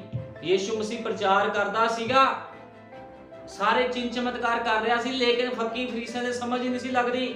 ਉਹਨੂੰ ਕਹਿੰਦੇ ਇਹਦੇ ਅੰਦਰ ਭੂਤ ਆ। ਖੁਦਾ ਨੇ ਬੋਧੀ ਬੰਦ ਕਰ ਦਿੱਤੀ ਸੀ ਉਹਨਾਂ ਦੀ, ਅਤੇ ਸੁਣਦੇ ਹੋਏ ਸੁਣਨ ਪਰ ਸਮਝਣ ਨਹੀਂ। ਮਤੇ ਉਹ ਮੁੜ ਆਉਣ ਅਤੇ ਉਹਨਾਂ ਨੂੰ ਮਾਫੀ ਮਿਲੇ। ਅੱਜ ਵੀ ਇਸੇ ਤਰ੍ਹਾਂ ਹੀ ਪ੍ਰਭੂ ਕਹਿੰਦਾ ਗੁਪਤ ਭੇਦਾਂ ਦੀ ਸਮਝ ਚੇਲਿਆਂ ਨੂੰ ਦਿੱਤੀ ਗਈ ਸੀ, ਤੇ ਚੇਲਿਆਂ ਤੋਂ ਅੱਗੇ ਜਿਹੜੇ ਉਹਦੇ ਹੋਰ ਲੋਕ ਤਿਆਰ ਹੋਏ ਆ ਸੀ ਯੁੱਗ ਦੇ ਵਿੱਚ, ਜਿਹੜੇ ਚੇਲਿਆਂ ਦੀ ਸਿੱਖਿਆ ਨੂੰ ਮੰਨਦੇ ਆ, ਉਹਨਾਂ ਨੂੰ ਗੁਪਤ ਭੇਦਾਂ ਦੀ ਸਮਝ ਆ। ਅੱਜ ਸਾਨੂੰ ਤੇ ਤੁਹਾਨੂੰ ਗੁਪਤ ਭੇਦਾਂ ਦੀ ਸਮਝ ਆ, ਲੇਕਿਨ ਸੰਸਾਰ ਨੂੰ ਨਹੀਂ ਆ। ਮਿਸ਼ਨਾਂ, ਡਿਨੋਮੀਨੇਸ਼ਨ, ਚਰਚਾ ਨੂੰ ਇਹਦੀ ਸਮਝ ਨਹੀਂ ਆ, ਕਿਉਂਕਿ ਉਹਨਾਂ ਦੀ ਅੱਖਾਂ ਖੁਦਾ ਨੇ ਬੰਦ ਕਰ ਦਿੱਤੀ ਆ। ਉਹ ਵੇਖਦੇ ਹੋਏ ਤਾਂ ਵੇਖਣ, ਲੇਕਿਨ ਕੁਝ ਵੀ ਬੁੱਝਣ ਨਾ। ਕਹਿੰਦਾ ਉਹ ਵੇਖਦੇ ਹੋਏ ਵੇਖਣ ਪਰ ਕੁਝ ਵੀ ਬੁੱਝਣ ਨਹੀਂ, ਸੁਣਦੇ ਹੋਏ ਸੁਣਨ ਪਰ ਸਮਝਣ ਨਹੀਂ। ਅੱਜ ਲੋਕਾਂ ਨੂੰ ਇਹ ਪ੍ਰਚਾਰ ਹੀ ਨਹੀਂ ਸਮਝ ਲੱਗਦਾ। ਐਂਡ ਟਾਈਮ ਮੈਸੇਜ ਦਾ ਪ੍ਰਚਾਰ ਕੀ ਆ, ਰਸੂਲਾਂ ਦੀ ਸਿੱਖਿਆ ਕੀ ਆ, ਬੈਪਟਾਈਜ਼ ਕੀ ਆ, ਕਿਸੇ ਨੂੰ ਕੁਝ ਨਹੀਂ ਸਮਝ ਲੱਗਦੀ, ਕਿਉਂਕਿ ਅੰਨੇ ਕਰ ਦਿੱਤੇ ਖੁਦਾ ਦੇ ਲੋਕ। ਉਹ ਕਹਿੰਦਾ ਮਤੇ ਸਮਝਣ ਤੇ ਮੁੜ ਆਉਣ ਤੇ ਮੈਂ ਉਹਨਾਂ ਨੂੰ ਮਾਫ ਕਰਾਂ, ਕਿਉਂਕਿ ਪ੍ਰਭੂ ਨੇ ਆਪਣੇ ਛੋਟੇ ਝੁੰਡ ਨੂੰ ਲੈਣ ਆਣਾ, ਜਿਹਦਾ ਨਾਮ ਦੁਲਹਨ ਹੈ, ਲਾੜੀ ਹੈ, ਉਹਨੂੰ ਲੈਣ ਆਣਾ ਖੁਦਾ ਨੇ। ਤੇ ਅਸੀਂ ਵੇਖਦੇ ਮੱਤੀ 7:21 ਚ ਕੀ ਲਿਖਿਆ ਸੀਗਾ, ਕਿੱਦਾਂ ਪ੍ਰਭੂ ਕਹਿੰਦਾ ਹੇ ਬੁਰਿਆਰੋ ਮੇਰੇ ਕੋਲ ਦੂਰ ਚਲੇ ਜਾਓ। ਉਹ ਲੋਕ ਤਾਂ ਆਪਣੇ ਸੇਫ ਸਾਈਡ ਰੱਖ ਰਹੇ ਆ, ਪ੍ਰਭੂ ਦੇਖ ਅਸੀਂ ਤੇਰੇ ਨਾਮ 'ਚ ਆ ਕੀਤਾ, ਤੇਰੇ ਨਾਮ 'ਚ ਉਹ ਕੀਤਾ। ਕਹਿੰਦਾ ਹੇ ਬੁਰਿਆਰੋ ਮੇਰੇ ਕੋਲ ਦੂਰ ਚਲੇ ਜਾਓ। ਫਿਰ ਖੁਦਾ ਦੇ ਕਿਹੜਾ ਝੁੰਡਾ ਜਿਹਨੇ ਸਿੰਘਾਸਨ ਤੇ ਬਹਿਣਾ ਆ, ਉਹ ਉਹਦੀ ਦੁਲਹਨ ਤੇ ਉਹਦੀ ਲਾੜੀ ਆ। ਗੁਪਤ ਭੇਤਾਂ ਦੀ ਸਮਝ ਚੇਲਿਆਂ ਨੂੰ ਦਿੱਤੀ ਗਈ ਸੀ। ਜਦੋਂ ਪਵਿੱਤਰ ਆਤਮਾ ਪੈਂਤੇਕੋਸਤ ਦੇ ਦਿਨ ਉਤਰਿਆ, ਉਹਦੇ ਚੇਲਿਆਂ ਨੂੰ ਉਹ ਸਮਝ ਦਿੱਤੀ ਗਈ, ਉਹ ਬੁੱਧ ਦਿੱਤੀ ਗਈ, ਪਵਿੱਤਰ ਆਤਮਾ ਦਿੱਤਾ ਗਿਆ। ਤੇ ਪਤਰਸ ਨੇ ਕੀ ਕਿਹਾ ਪਵਿੱਤਰ ਆਤਮਾ ਪਾਉਂਦੇ ਸਾਰ? ਉਹ ਕਹਿੰਦਾ ਅਸੀਂ ਸ਼ਰਾਬ ਨਹੀਂ ਪੀਤੀ। ਯੋਏਲ ਨਬੀ ਦੀ ਭਿਸ਼ਵਾਣੀ ਪੂਰੀ ਹੋਈ ਆ। ਫਿਰ ਉਹ ਕਹਿੰਦਾ ਆਪਣੇ ਆਪਣੇ ਗੁਨਾਹ ਪਾਪਾਂ ਦੀ ਮਾਫੀ ਦੇ ਲਈ ਪ੍ਰਭੂ ਯੀਸ਼ੂ ਮਸੀਹ ਦੇ ਨਾਮ ਦੇ ਵਿੱਚ ਬੈਪਟਾਈਜ਼ ਲਓ, ਤਾਂ ਪਵਿੱਤਰ ਆਤਮਾ ਦਾ ਦਾਨ ਪਾਓਗੇ। ਇੱਥੇ ਉਤਰਿਆ ਸੀ ਪਵਿੱਤਰ ਆਤਮਾ। ਗੈਰ ਭਾਸ਼ਾ ਪਵਿੱਤਰ ਆਤਮਾ ਨਹੀਂ ਆ। ਜੇ ਲੋਕ ਕਹਿੰਦੇ ਗੈਰ ਭਾਸ਼ਾ ਪਵਿੱਤਰ ਆਤਮਾ ਹੈ, ਜਿਨ੍ਹਾਂ ਦੇ ਅੰਦਰ ਦੁਸ਼ਟ ਆਤਮੇ ਹੁੰਦੇ ਉਹ ਵੀ ਗੈਰ ਭਾਸ਼ਾ ਬੋਲੀ ਜਾਂਦੇ ਆ। ਬਾਈਬਲ ਪੜ੍ਹ ਕੇ ਪਤਾ ਲੱਗਣਾ ਵੀ ਪਵਿੱਤਰ ਆਤਮਾ ਕਿਹੜੀ ਕਲੀਸਿਆ ਤੇ ਉਤਰਿਆ ਸੀ, ਕਿੱਥੇ ਉਤਰਿਆ ਸੀਗਾ, ਤੇ ਪਵਿੱਤਰ ਆਤਮਾ ਦੇ ਨਾਲ ਭਰ ਕੇ ਫਿਰ ਜਿਹੜੇ ਪਤਰਸ ਨੂੰ ਲੋਕ ਕਹਿੰਦੇ ਇਹਦੇ ਅੰਦਰ ਤਾਂ ਸ਼ੈਤਾਨ ਸੀ, ਯਿਸੂ ਮਸੀਹ ਕਹਿੰਦਾ ਸ਼ੈਤਾਨ ਮੇਰੇ ਤੋਂ ਪਿੱਛੇ ਹਟ। ਇਹ ਵੀ ਸਮਝੋ ਵੀ ਯਿਸੂ ਮਸੀਹ ਨੇ ਕਦੋਂ ਕਿਹਾ ਸੀ ਸ਼ੈਤਾਨ ਮੇਰੇ ਤੋਂ ਪਿੱਛੇ ਹਟ? ਜਦੋਂ ਯਿਸੂ ਮਸੀਹ ਧਰਤੀ ਤੇ ਸੀਗਾ, ਪਵਿੱਤਰ ਆਤਮਾ ਨਹੀਂ ਘੱਲਿਆ ਗਿਆ ਸੀਗਾ। ਉਹ ਸਭ ਸਰੀਰ ਦੇ ਵਿੱਚ ਸੀਗੇ, ਪ੍ਰਭੂ ਦੀ ਗੱਲਾਂ ਨੂੰ ਪੂਰੀ ਤਰ੍ਹਾਂ ਸਮਝ ਨਹੀਂ ਸੀ ਪਾਉਂਦੇ, ਲੇਕਿਨ ਗੁਪਤ ਭੇਤਾਂ ਦੀ ਸਮਝ ਉਹਨਾਂ ਨੂੰ ਦਿੱਤੀ ਗਈ ਸੀ। ਜਦੋਂ ਪਵਿੱਤਰ ਆਤਮਾ ਆਇਆ, ਸਾਰੇ ਗੁਪਤ ਭੇਦ ਖੁੱਲ ਗਏ। ਫਿਰ ਉਸ ਸਮੇਂ ਉਹਨਾਂ ਨੂੰ ਪਤਾ ਲੱਗ ਗਿਆ ਵੀ ਯਿਸੂ ਮਸੀਹ ਸੀਗਾ ਕੌਣ। ਉਹ ਜਾਣ ਗਏ, ਪਤਰਸ ਜਾਣ ਗਿਆ ਸੀ ਵੀ ਯਿਸੂ ਮਸੀਹ ਉਹੀ ਯਹੋਵਾ ਜਿਹੜਾ ਬੱਦਲ ਦੇ ਰੂਪ ਦੇ ਵਿੱਚ ਇਜ਼ਰਾਈਲੀਆਂ ਦੇ ਨਾਲ ਨਾਲ ਚੱਲਦਾ ਸੀਗਾ। ਪਤਰਸ ਨੂੰ ਪਤਾ ਲੱਗ ਗਿਆ, ਉਹਦੇ ਚੇਲਿਆਂ ਨੂੰ ਪਤਾ ਲੱਗ ਗਿਆ। ਉਹਨਾਂ ਨੇ ਮਾਰਾ ਖਾਧੀਆਂ, ਉਹਨਾਂ ਨੇ ਯਿਸੂ ਮਸੀਹ ਦੇ ਨਾਮ ਦਾ ਫਿਰ ਪ੍ਰਚਾਰ ਕੀਤਾ। ਉਹ ਜਾਣ ਗਏ ਸੀ ਯਹੋਵਾ ਦੇਹਧਾਰੀ ਹੋ ਕੇ ਸਾਡੇ ਵਿੱਚ ਰਿਹਾ, ਸਾਡੇ ਵਿੱਚ ਵਾਸ ਕੀਤਾ। ਉਹ ਸਮਝ ਗਏ ਸੀ। ਲੇਕਿਨ ਜਿਹੜੇ ਵੱਡੇ ਵੱਡੇ ਗਿਆਨੀ ਉਸ ਸਮੇਂ ਦੀ ਸਮਝੇ ਨਹੀਂ। ਅੱਜ ਵੀ ਜਿਹੜੇ ਵੱਡੇ ਵੱਡੇ ਗਿਆਨੀ ਉਹਨਾਂ ਨੂੰ ਬਪਟਾਈਜ਼ ਹੀ ਨਹੀਂ ਸਮਝ ਲੱਗਦੀ ਵੀ ਬਪਤਿਸਮਾ ਕਿਹਦੇ ਨਾਮ ਦੇ ਵਿੱਚ ਹੈ। ਕੁਝ ਨਹੀਂ ਪਤਾ ਲੱਗਦਾ ਉਹਨਾਂ ਨੂੰ, ਕਿਉਂਕਿ ਘਮੰਡ ਤੇ ਗਿਆਨ ਆ, ਹਲੀਮੀ ਨਹੀਂ ਆ ਵੀ ਹਲੀਮੀ ਦੇ ਨਾਲ ਸਮਝ ਲੈਣ। ਉਹ ਕਹਿੰਦੇ 80 ਸਾਲ ਤੋਂ ਸੇਵਾ ਕਰਦਾ ਮੈਂ 50 ਸਾਲ ਤੋਂ ਸੇਵਾ ਕਰਦਾ, ਤੂੰ ਕੱਲ ਸੇਵਾ ਸ਼ੁਰੂ ਕਰਕੇ ਮੈਨੂੰ ਸਮਝਾਏਂਗਾ? ਬਪਤਿਸਮਾ ਕਿਹਦੇ ਨਾਮ ਦੇ ਵਿੱਚ ਆ? ਅਸੀਂ ਯੀਸ਼ੂ ਮਸੀਹ ਦੀ ਗੱਲ ਮੰਨਣੀ ਆ, ਚੇਲਿਆਂ ਦੀ ਗੱਲ ਨਹੀਂ ਮੰਨਣੀ। ਤੇ ਯੀਸ਼ੂ ਮਸੀਹ ਕਿਸ ਨਾਲ ਡਾਇਰੈਕਟ ਗੱਲ ਨਹੀਂ ਕਰਦਾ, ਇਹ ਵੀ ਯਾਦ ਰੱਖਣਾ ਆ। ਯੀਸ਼ੂ ਮਸੀਹ ਆਪਣੇ ਚੇਲਿਆਂ ਨਾਲ ਗੱਲ ਕਰ ਰਿਹਾ ਸੀ ਜੋ ਧਰਤੀ ਤੇ ਆਇਆ। ਉਹਨੇ ਆਪਣੇ ਚੇਲੇ ਰੱਖੇ ਸੀਗੇ, ਆਪਣੇ ਚੇਲਿਆਂ ਦੇ ਨਾਲ ਉਹਨੇ ਗੱਲ ਕੀਤੀ, ਕਿਸੇ ਦੇ ਨਾਲ ਗੱਲ ਨਹੀਂ ਕੀਤੀ। ਕਿਉਂਕਿ ਅਸੀਂ ਪੜ੍ਹਿਆ ਹੀ ਆ ਮਰਕੋ 4 ਦੀ 10 ਵਿੱਚ ਸਾਫ਼ ਲਿਖਿਆ, ਗੁਪਤ ਭੇਤਾਂ ਦੀ ਸਮਝ ਤੁਹਾਨੂੰ ਦਿੱਤੀ ਗਈ ਆ, ਉਹਨਾਂ ਨੂੰ ਨਹੀਂ ਦਿੱਤੀ ਗਈ। ਚੇਲਿਆਂ ਦੇ ਉੱਪਰ ਪਵਿੱਤਰ ਆਤਮਾ ਉਤਰਿਆ। ਰਸੂਲਾਂ ਦੀ ਸਿੱਖਿਆ ਹੀ ਅਸਲੀ ਸਿੱਖਿਆ ਹੈ। ਸਾਡੇ ਯੁੱਗ ਦਾ ਨਬੀ ਭਾਈ ਬ੍ਰੈਨਮ ਆਇਆ, ਉਹਨੇ ਆਪਣੀ ਕੋਈ ਸਿੱਖਿਆ ਨਹੀਂ ਦਿੱਤੀ, ਉਹਨੇ ਰਸੂਲਾਂ ਦੀ ਸਿੱਖਿਆ ਦੇ ਨਾਲ ਸਾਨੂੰ ਜੋੜਿਆ, ਉਹਨੇ ਗੁਪਤ ਭੇਤਾਂ ਦਾ ਖੁਲਾਸਾ ਕੀਤਾ ਹੈ। ਸਾਡੇ ਯੁੱਗ ਦਾ ਨਬੀ ਜਿਹਦਾ ਨਾਮ ਭਾਈ ਵਿਲੀਅਮ ਮੈਰਿਨ ਬ੍ਰੈਨਮ ਸੀਗਾ, ਉਹਨੇ ਲੋਕਾਂ ਨੂੰ ਦੱਸਿਆ ਤੁਸੀਂ ਕਿੱਦਾਂ ਜੀਵਨ ਬਤੀਤ ਕਰਨਾ, ਕੀ ਕੁਝ ਕਰਨਾ। ਖੁਦਾ ਵੱਲੋਂ ਭੇਜਿਆ ਦੋਸਤ ਸੀਗਾ। ਤੇ ਅੱਜ ਲੋਕੀ ਕਹਿੰਦੇ ਜੀ ਉਹ ਸਿੱਖਿਆ ਰਸੂਲਾਂ ਦੀ ਸਿੱਖਿਆ ਗਲਤ ਆ। ਕਿੱਦਾਂ ਗਲਤ ਆ? ਸਾਬਿਤ ਕਰੇ ਕੋਈ ਕਿਸ ਤਰ੍ਹਾਂ ਗਲਤ ਆ ਰਸੂਲਾਂ ਦੀ ਸਿੱਖਿਆ। ਜਿੰਨੇ ਬੈਪਟਾਈਜ਼ ਹੋਏ ਆ ਪ੍ਰਭੂ ਯੀਸ਼ੂ ਮਸੀਹ ਦੇ ਨਾਮ ਦੇ ਵਿੱਚ ਹੋਏ ਆ, ਕਿਉਂਕਿ ਯੀਸ਼ੂ ਮਸੀਹ ਦੇ ਨਾਮ 'ਚ ਮੁਕਤੀ ਆ, ਹੋਰ ਕਿਸੇ ਨਾਮ 'ਚ ਮੁਕਤੀ ਨਹੀਂ। ਬਾਈਬਲ ਬਿਆਨ ਕਰਦੀ ਆ ਨਾ ਉੱਪਰ ਨਾ ਥੱਲੇ ਕੋਈ ਦੂਜਾ ਨਾਮ ਨਹੀਂ ਦਿੱਤਾ ਗਿਆ, ਕੋਈ ਨਾਮ ਦਿੱਤਾ ਗਿਆ ਜਿਹਦਾ ਨਾਮ ਪ੍ਰਭੂ ਯੀਸ਼ੂ ਮਸੀਹ ਆ। ਤੇ ਯੀਸ਼ੂ ਮਸੀਹ ਦੇ ਨਾਮ 'ਚ ਸਾਰੇ ਕੰਮ ਕਰਦੇ ਲੋਕ। ਪ੍ਰਾਰਥਨਾ ਯੀਸ਼ੂ ਮਸੀਹ ਦੇ ਨਾਮ 'ਚ ਕਰਦੇ ਆ, ਭੂਤ ਯੀਸ਼ੂ ਮਸੀਹ ਦੇ ਨਾਮ 'ਚ ਕੱਢਦੇ ਆ। ਤੇ ਜਿਹੜੇ ਪਾਸਟਰ ਭੂਤ ਕੱਢਦੇ ਆ ਉਹ ਪਿਤਾ ਪੁੱਤਰ ਕਹੀ ਜਾਣ, ਪਿਤਾ ਦੇ ਨਾਮ 'ਚ ਭੂਤ ਨਿਕਲ ਜਾ, ਕਦੇ ਨਹੀਂ ਨਿਕਲੂਗਾ। ਕਹੀ ਜਾਣ ਪੁੱਤਰ ਦੇ ਨਾਮ 'ਚ ਭੂਤ ਨਿਕਲ ਜਾ, ਪਵਿੱਤਰ ਆਤਮਾ ਦੇ ਨਾਮ 'ਚ।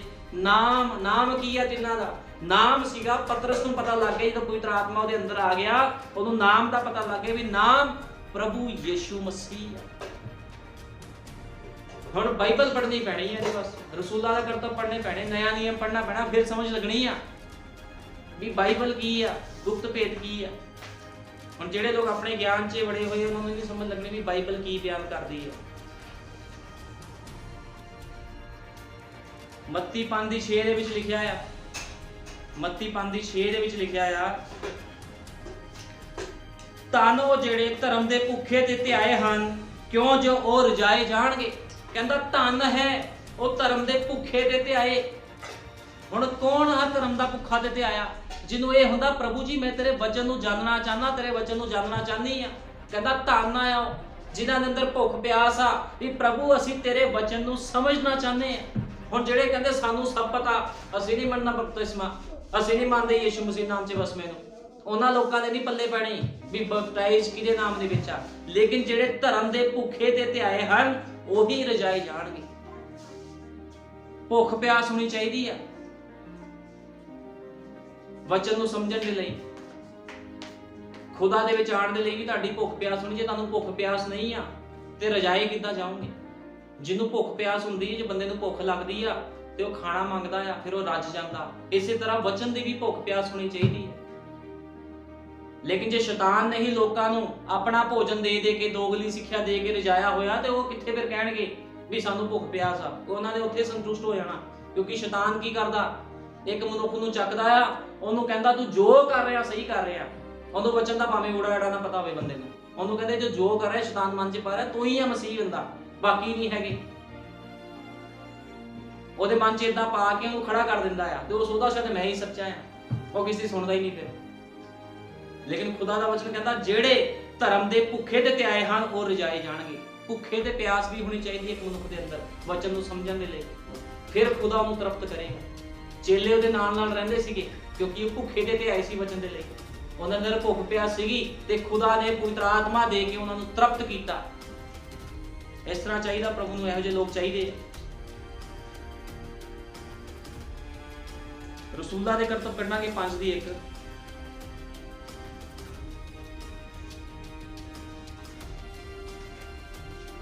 ਹੁਣ ਅਸੀਂ ਰਸੂਲਾਂ ਦੇ ਕਰਤੱਵ ਪੜ੍ਹਦੇ ਹਾਂ। ਹਨਨਿਆ ਤੇ ਸ਼ਫੀਰਾ ਦਾ ਛਲ ਤੇ ਸਜ਼ਾ। ਤਾਂ ਹਨਨਿਆ ਨਾਮੇ ਇੱਕ ਮਨੁੱਖ ਨੇ ਆਪਣੀ ਤੀਵੀ ਸ਼ਫੀਰਾ ਨਾਲ ਮਿਲ ਕੇ ਮਿਲਕ ਵੇਚੀ, ਜ਼ਮੀਨ ਵੇਚੀ, ਜਾਇਦਾਦ ਵੇਚੀ ਅਤੇ ਉਸ ਦੇ ਮੁੱਲ ਵਿੱਚੋਂ ਕੁਝ ਰੱਖ ਛੱਡਿਆ ਜੋ ਉਸ ਦੀ ਤੀਵੀ ਵੀ ਜਾਣਦੀ ਸੀ, ਔਰ ਕੁਝ ਲਿਆ ਤੇ ਰਸੂਲਾਂ ਦੇ ਚਰਨਾਂ ਉੱਤੇ ਧਰਿਆ। ਤਦ ਪਤਰਸ ਨੇ ਆਖਿਆ, ਹਨਨਿਆ ਸ਼ੈਤਾਨ ਤੇਰੇ ਮਨ ਵਿੱਚ ਕਿਉਂ ਸਮਾਇਆ? ਜਾਂ ਤਾਂ ਦੋ ਨਾ, ਜਾਂ ਫਿਰ ਖੁਦਾ ਦਾ ਝੂਠ ਨਾ ਬੋਲੋ। ਇੱਥੇ ਕੀ ਹੋਇਆ? ਝੂਠ ਬੋਲਿਆ ਗਿਆ ਵੀ ਅਸੀਂ ਜ਼ਮੀਨ ਇੰਨੇ ਨੂੰ ਹੀ ਵੇਚੀ ਆ। ਇਹ ਨਹੀਂ ਦੱਸਿਆ ਵੀ ਜ਼ਮੀਨ ਬੜੀ ਮਹਿੰਗੀ ਵਿਕ ਗਈ ਆ। ਤੇ ਕੀ ਹੋ ਰਿਹਾ? ਰਸੂਲਾਂ ਦੇ ਨਾਲ, ਚੇਲੇ ਦੇ ਨਾਲ, ਪਤਰਸ ਦੇ ਨਾਲ ਝੂਠ ਬੋਲਿਆ ਜਾ ਰਿਹਾ ਆ ਉਸ ਉਹਦੇ ਬੰਦਾ ਹੀ ਇਹਨੂੰ ਕਿਹੜਾ ਪਤਾ ਲੱਗਣਾ, ਜੋ ਹੈਗਾ ਰਹਿੰਦ ਖੁੰਦ ਦੇ ਦਿੰਦੇ ਇਹਨੂੰ ਕੀ ਪਤਾ ਲੱਗਣਾ, ਪ੍ਰਾਰਥਨਾ ਕਰਵਾ ਲੈਂਦੇ ਬਸ, ਠੀਕ ਆ। ਜੋ ਅੱਜ ਕੱਲ ਚੱਲਦਾ ਆ, ਖੁਦਾ ਦਾ ਵਚਨ ਕਹਿੰਦਾ ਕੋਈ ਮੈਨੂੰ ਠੱਗ ਨਹੀਂ ਸਕਦਾ, ਨਾ ਦਸ਼ਵਾਂਸ਼ਾਂ ਵਿੱਚ ਨਾ ਭੇਟਾਂ ਵਿੱਚ ਕੋਈ ਠੱਗ ਸਕਦਾ। ਜੇ ਠੱਗਦਾ ਤੇ ਫਿਰ ਖੁਦਾ ਵੱਲੋਂ ਕੋਈ ਬਰਕਤ ਨਹੀਂ ਹੈ। ਤੇ ਇੱਥੇ ਕੀ ਹੋ ਰਿਹਾ ਹੈ ਹੁਣ? ਇਹੀ ਪਤਰਸ ਜਿਹਨੂੰ ਲੋਕ ਕਹਿੰਦੇ ਸੀ ਵੀ ਅਸੀਂ ਰਸੂਲਾਂ ਦੀ ਸਿੱਖਿਆ ਨੂੰ ਨਹੀਂ ਮੰਨਣਾ, ਫਿਰ ਪਤਰਸ ਦੇ ਅੰਦਰ ਕਿਹੜਾ ਆਤਮਾ? ਫਿਰ ਬਾਈਬਲ ਝੂਠ ਬੋਲਦੀ ਆ? ਬਾਈਬਲ ਦੇ ਰਸੂਲਾਂ ਦੇ ਕਰਤਰ 5 ਅਧਿਆਇ ਪਰ ਝੂਠ ਲਿਖ ਦਿੱਤਾ। ਜਿਨ੍ਹਾਂ ਜਿਹੜੇ ਵੀ ਸੁਣ ਰਹੇ ਇਸ ਵਚਨ ਨੂੰ, ਦੇਖੋ ਕੀ ਹੋ ਰਿਹਾ। ਤਦ ਪਤਰਸ ਨੇ ਆਖਿਆ, ਹਨਨਿਆ ਸ਼ੈਤਾਨ ਤੇਰੇ ਮਨ ਵਿੱਚ ਕਿਉਂ ਸਮਾਇਆ, ਜੋ ਤੂੰ ਪਵਿੱਤਰ ਆਤਮਾ ਦੇ ਨਾਲ ਝੂਠ ਬੋਲੇ। ਹੁਣ ਇਹ ਕਿਨੇ? ਇਹ ਬਾਈਬਲ 'ਚ ਲਿਖਿਆ, ਕਿਸੇ ਮਨੁੱਖ ਨੇ ਆਪਣੇ ਆਪ ਨਹੀਂ ਲਿਖਤਾ ਹੈ, ਪਵਿੱਤਰ ਆਤਮਾ ਦੀ ਲਿਖਤ ਆ ਪੂਰੀ ਬਾਈਬਲ।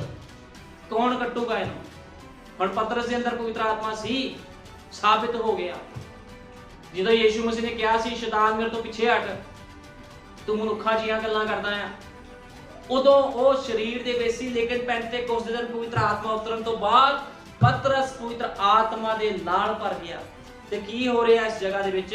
ਕਹਿੰਦਾ ਤਦ ਪਤਰਸ ਨੇ ਆਖਿਆ, ਹਨਨਿਆ ਸ਼ੈਤਾਨ ਤੇਰੇ ਮਨ ਵਿੱਚ ਕਿਉਂ ਸਮਾਇਆ, ਜੋ ਤੂੰ ਪਵਿੱਤਰ ਆਤਮਾ ਨਾਲ ਝੂਠ ਬੋਲੇ ਅਤੇ ਉਸ ਖੇਤ ਦੇ ਮੁੱਲ ਵਿੱਚੋਂ ਕੁਝ ਰੱਖ ਛੱਡੀ। ਜ਼ਮੀਨ ਵੇਚਦੀ ਲੇਕਿਨ ਦਸ਼ਮਾਂਸ਼ ਪੂਰਾ ਨਹੀਂ ਦੇ ਰਹੀ, ਜੋ ਮੂੰਹ ਚੋਂ ਕੱਢਿਆ ਪੂਰਾ ਨਹੀਂ ਦੇ ਰਹੀ ਆ। ਝੂਠ ਕਿਉਂ ਬੋਲਿਆ? ਕਹਿੰਦਾ ਤੈਂ ਪਵਿੱਤਰ ਆਤਮਾ ਨਾਲ ਝੂਠ ਬੋਲਿਆ, ਜਦ ਤੀਕਰ ਉਹ ਰਿਹਾ ਕਿ ਤੇਰਾ ਆਪਣਾ ਨਾ ਰਿਹਾ, ਅਰ ਜਾਂ ਵਿਕ ਗਿਆ ਤਾਂ ਤੇਰੇ ਵਸ ਵਿੱਚ ਨਹੀਂ ਨਾ ਸੀ। ਤੈਂ ਕਿਉਂ ਇਹ ਗੱਲ ਆਪਣੇ ਮਨ ਵਿੱਚ ਸੋਚੀ, ਤੂੰ ਮਨੁੱਖਾਂ ਨਾਲ ਨਹੀਂ ਸਗੋਂ ਖੁਦਾ ਦੇ ਨਾਲ ਝੂਠ ਬੋਲਿਆ। ਉਹ ਕਹਿੰਦਾ ਤੂੰ ਮਨੁੱਖ ਦੇ ਨਾਲ ਨਹੀਂ ਝੂਠ ਬੋਲਿਆ, ਮੇਰੇ ਨਾਲ ਝੂਠ ਨਹੀਂ ਬੋਲਿਆ, ਮੇਰੇ ਅੰਦਰ ਜੋ ਰਹਿੰਦਾ ਆ ਪਵਿੱਤਰ ਆਤਮਾ, ਤੂੰ ਉਸ ਪਵਿੱਤਰ ਆਤਮਾ ਦੇ ਨਾਲ ਝੂਠ ਬੋਲਿਆ। ਕਿਉਂਕਿ ਪਤਰਸ ਪਵਿੱਤਰ ਆਤਮਾ ਨਾਲ ਭਰ ਕੇ ਪਵਿੱਤਰ ਆਤਮਾ ਦੀ ਸੇਵਕਾਈ ਕਰ ਰਿਹਾ ਸੀਗਾ, ਉਹਦੇ ਵਸ ਵਿੱਚ ਸੀਗਾ। ਪਵਿੱਤਰ ਆਤਮਾ ਪਤਰਸ ਦੇ ਅੰਦਰ ਸੀਗਾ, ਉਤਰਿਆ ਹੋਇਆ ਸੀਗਾ।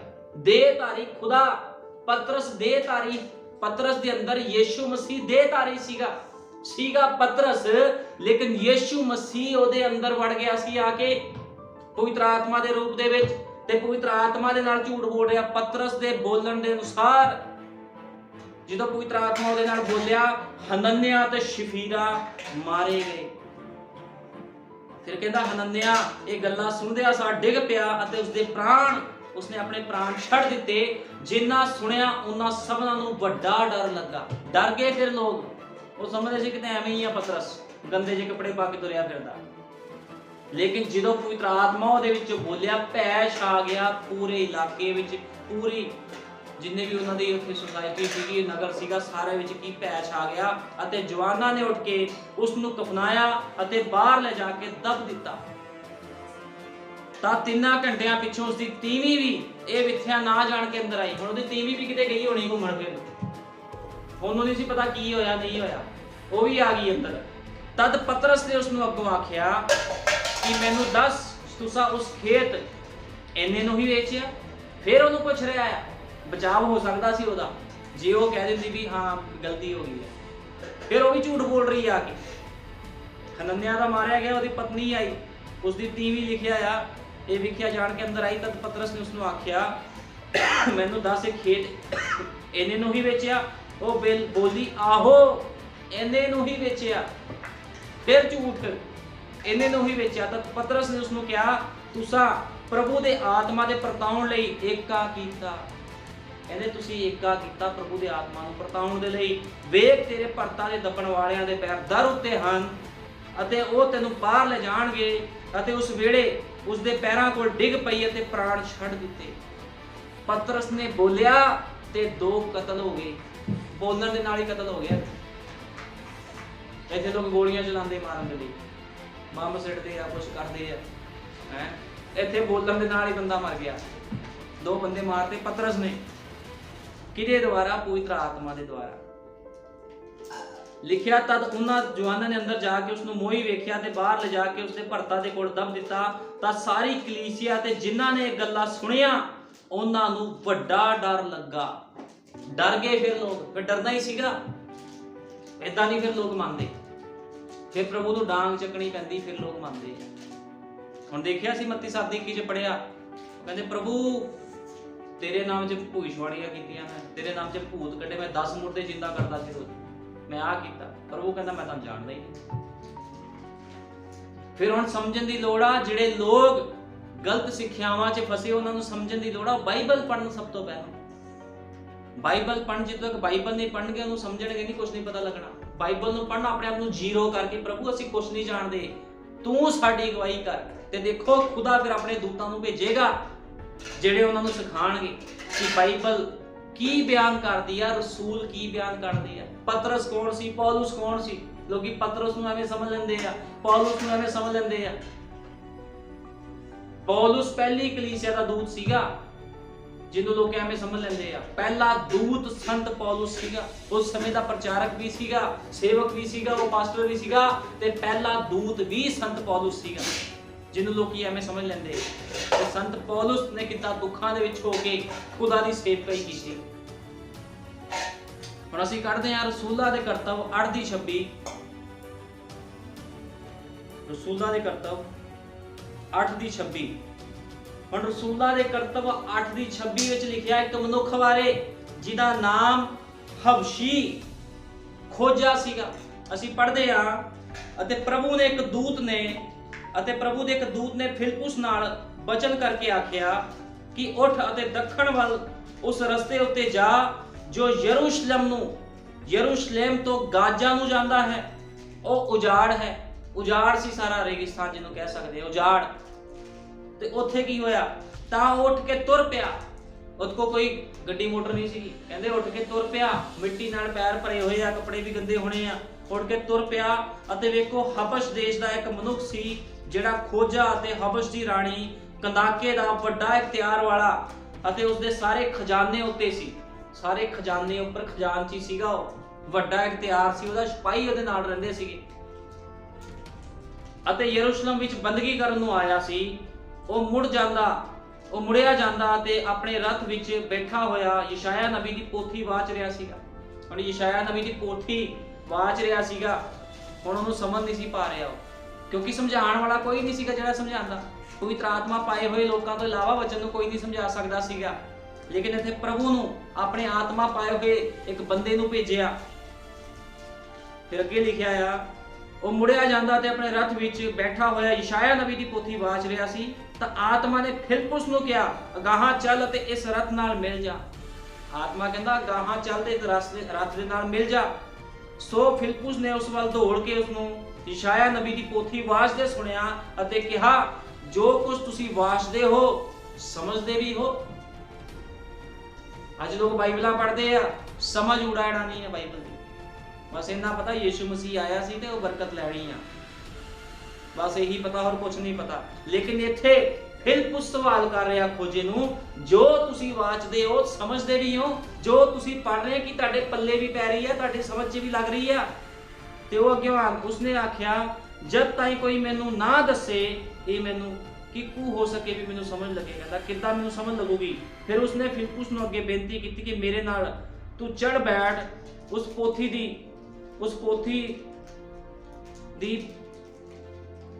ਕਹਿੰਦਾ ਉਸ ਪੋਥੀ ਨੂੰ ਵਾਚ ਰਿਹਾ ਸੀ ਜੋ ਇਹ ਸੀ, ਉਹ ਭੇਡ ਦੀ ਨਿਆਈ ਕੱਟੇ ਜਾਣ ਨੂੰ ਲਿਜਾਂਦਾ ਗਿਆ, ਅਤੇ ਜਿਵੇਂ ਲੇਲਾ ਆਪਣੀ ਉੱਨ ਕਤਰਨ ਵਾਲੇ ਦੇ ਅੱਗੇ ਗੂੰਗਾ ਰਹਿੰਦਾ ਹੈ, ਜਿਵੇਂ ਹੀ ਉਹ ਆਪਣਾ ਮੂੰਹ ਨਹੀਂ ਖੋਲਦਾ, ਉਸ ਦੀ ਅਧੀਨਗੀ ਵਿੱਚ ਉਸ ਦਾ ਨਿਆਂ ਨਖੁੱਟ ਗਿਆ। ਉਸ ਦੀ ਪੀੜ੍ਹੀ ਦਾ ਕੌਣ ਬਿਆਨ ਕਰੇਗਾ, ਕਿਉਂਕਿ ਉਸ ਦੀ ਜਾਨ ਧਰਤੀ ਉੱਤੋਂ ਚੁੱਕੀ ਜਾਂਦੀ ਹੈ। ਫਿਰ ਇਹ ਕੀ ਆ, ਉਹ ਵਾਚ ਰਿਹਾ ਸੀ, ਉਹਨੂੰ ਸਮਝ ਨਹੀਂ ਲੱਗੀ। ਤਾਂ ਉਸਨੇ ਖੋਜੇ ਨੂੰ ਅੱਗੋਂ ਉਸ ਖੋਜੇ ਨੇ ਅੱਗੋਂ ਫਿਲਿਪੁਸ ਨੂੰ ਆਖਿਆ। ਖੋਜਾ ਹੁਣ ਫਿਲਿਪੁਸ ਨੂੰ ਸਵਾਲ ਕਰ ਰਿਹਾ, ਮੈਂ ਤੇਰੇ ਅੱਗੇ ਅਰਜ਼ ਕਰਦਾ ਹਾਂ, ਅਰਜ਼ ਕਰ ਰਿਹਾ ਆ ਸਮਝਣ ਦੇ ਲਈ। ਇੱਥੇ ਲੋਕਾਂ ਨੂੰ ਸਮਝਾਉਣ ਜਾਓ ਤੇ ਲੋਕੀ ਕਹਿੰਦੇ ਅਸੀਂ ਨਹੀਂ ਸਮਝਣਾ, ਸਾਨੂੰ ਬੜੀ ਸਮਝ ਆ, ਬਾਈਬਲ ਦੀ ABCD ਨਹੀਂ ਪਤਾ, ਸਮਝ ਪੂਰੀ ਆ ਲੋਕਾਂ ਨੂੰ। ਤਾਂ ਨਬੀ ਨੇ ਇਸ ਗੱਲ ਅਚਰਜ ਕਰਦਾ, ਤਾਂ ਖੋਜੇ ਨੇ ਅੱਗੇ ਫਿਲਿਪੁਸ ਨੇ ਆਖਿਆ, ਮੈਂ ਤੇਰੇ ਅੱਗੇ ਇਹ ਅਰਜ਼ ਕਰਦਾ ਹਾਂ ਭਾਈ, ਨਬੀ ਕਿਹਦੀ ਗੱਲ ਕਰਦਾ ਹੈ, ਆਪਣੀ ਜਾਂ ਕਿਸੇ ਹੋਰ ਦੀ? ਉਹ ਕਹਿੰਦਾ ਨਬੀ ਕਿਹਦੀ ਗੱਲ ਕਰ ਰਿਹਾ ਹੈ, ਮੈਂ ਜਿਹੜੀ ਵਾਚ ਰਿਹਾ ਆ ਇਹ ਪੋਥੀ ਕਿਹਦੀ ਗੱਲ ਹੋ ਰਹੀ, ਨਬੀ ਆਪਣੀ ਗੱਲ ਕਰ ਰਿਹਾ ਜਿਹਨੇ ਲਿਖੀ ਆ ਜਾਂ ਫਿਰ ਕਿਸੇ ਹੋਰ ਦੀ ਗੱਲ ਕਰਦਾ ਆ? ਤਦ ਫਿਲਿਪੁਸ ਨੇ ਆਪਣਾ ਮੂੰਹ ਖੋਲਿਆ ਅਤੇ ਉਸ ਲਿਖਤ ਤੋਂ ਸ਼ੁਰੂ ਕਰਕੇ ਯੀਸ਼ੂ ਦੀ ਖੁਸ਼ਖਬਰੀ ਉਸ ਨੂੰ ਸੁਣਾਈ। ਉਹ ਲਿਖਤ ਸ਼ੁਰੂ ਯੀਸ਼ੂ ਮਸੀਹ ਬਾਰੇ ਲਿਖਿਆ ਸੀਗਾ। ਲਿਖਤ ਦੀ ਸ਼ੁਰੂਆਤ ਕੀਤੀ ਤੇ ਯੀਸ਼ੂ ਮਸੀਹ ਦੀ ਖੁਸ਼ਖਬਰੀ, ਸਾਡੇ ਪ੍ਰਭੂ ਯੀਸ਼ੂ ਮਸੀਹ ਦੀ ਖੁਸ਼ਖਬਰੀ ਉਸ ਨੂੰ ਸੁਣਾਈ। ਅਤੇ ਉਹ ਰਾਹ ਤੇ ਜਾਂਦੇ ਜਾਂਦੇ ਇੱਕ ਪਾਣੀ ਦੇ ਕੋਲ ਅਪੜੇ ਤਾਂ ਉਸ ਖੋਜੇ ਨੇ ਕਿਹਾ ਕਿ ਵੇਖ ਪਾਣੀ ਹੈਗਾ ਹੈ। ਕਹਿੰਦਾ ਪਾਣੀ ਵੀ ਆ, ਹੁਣ ਮੈਨੂੰ ਬਪਤਿਸਮਾ ਲੈਣ ਤੋਂ ਕਿਹੜੀ ਚੀਜ਼ ਰੋਕਦੀ ਆ? ਕਹਿੰਦਾ ਮੈਂ ਵਚਨ ਨੂੰ ਸਮਝ ਲਿਆ, ਵਚਨ ਨੂੰ ਮੰਨ ਲਿਆ, ਹੁਣ ਪਾਣੀ ਵੀ ਹੈਗਾ ਆ।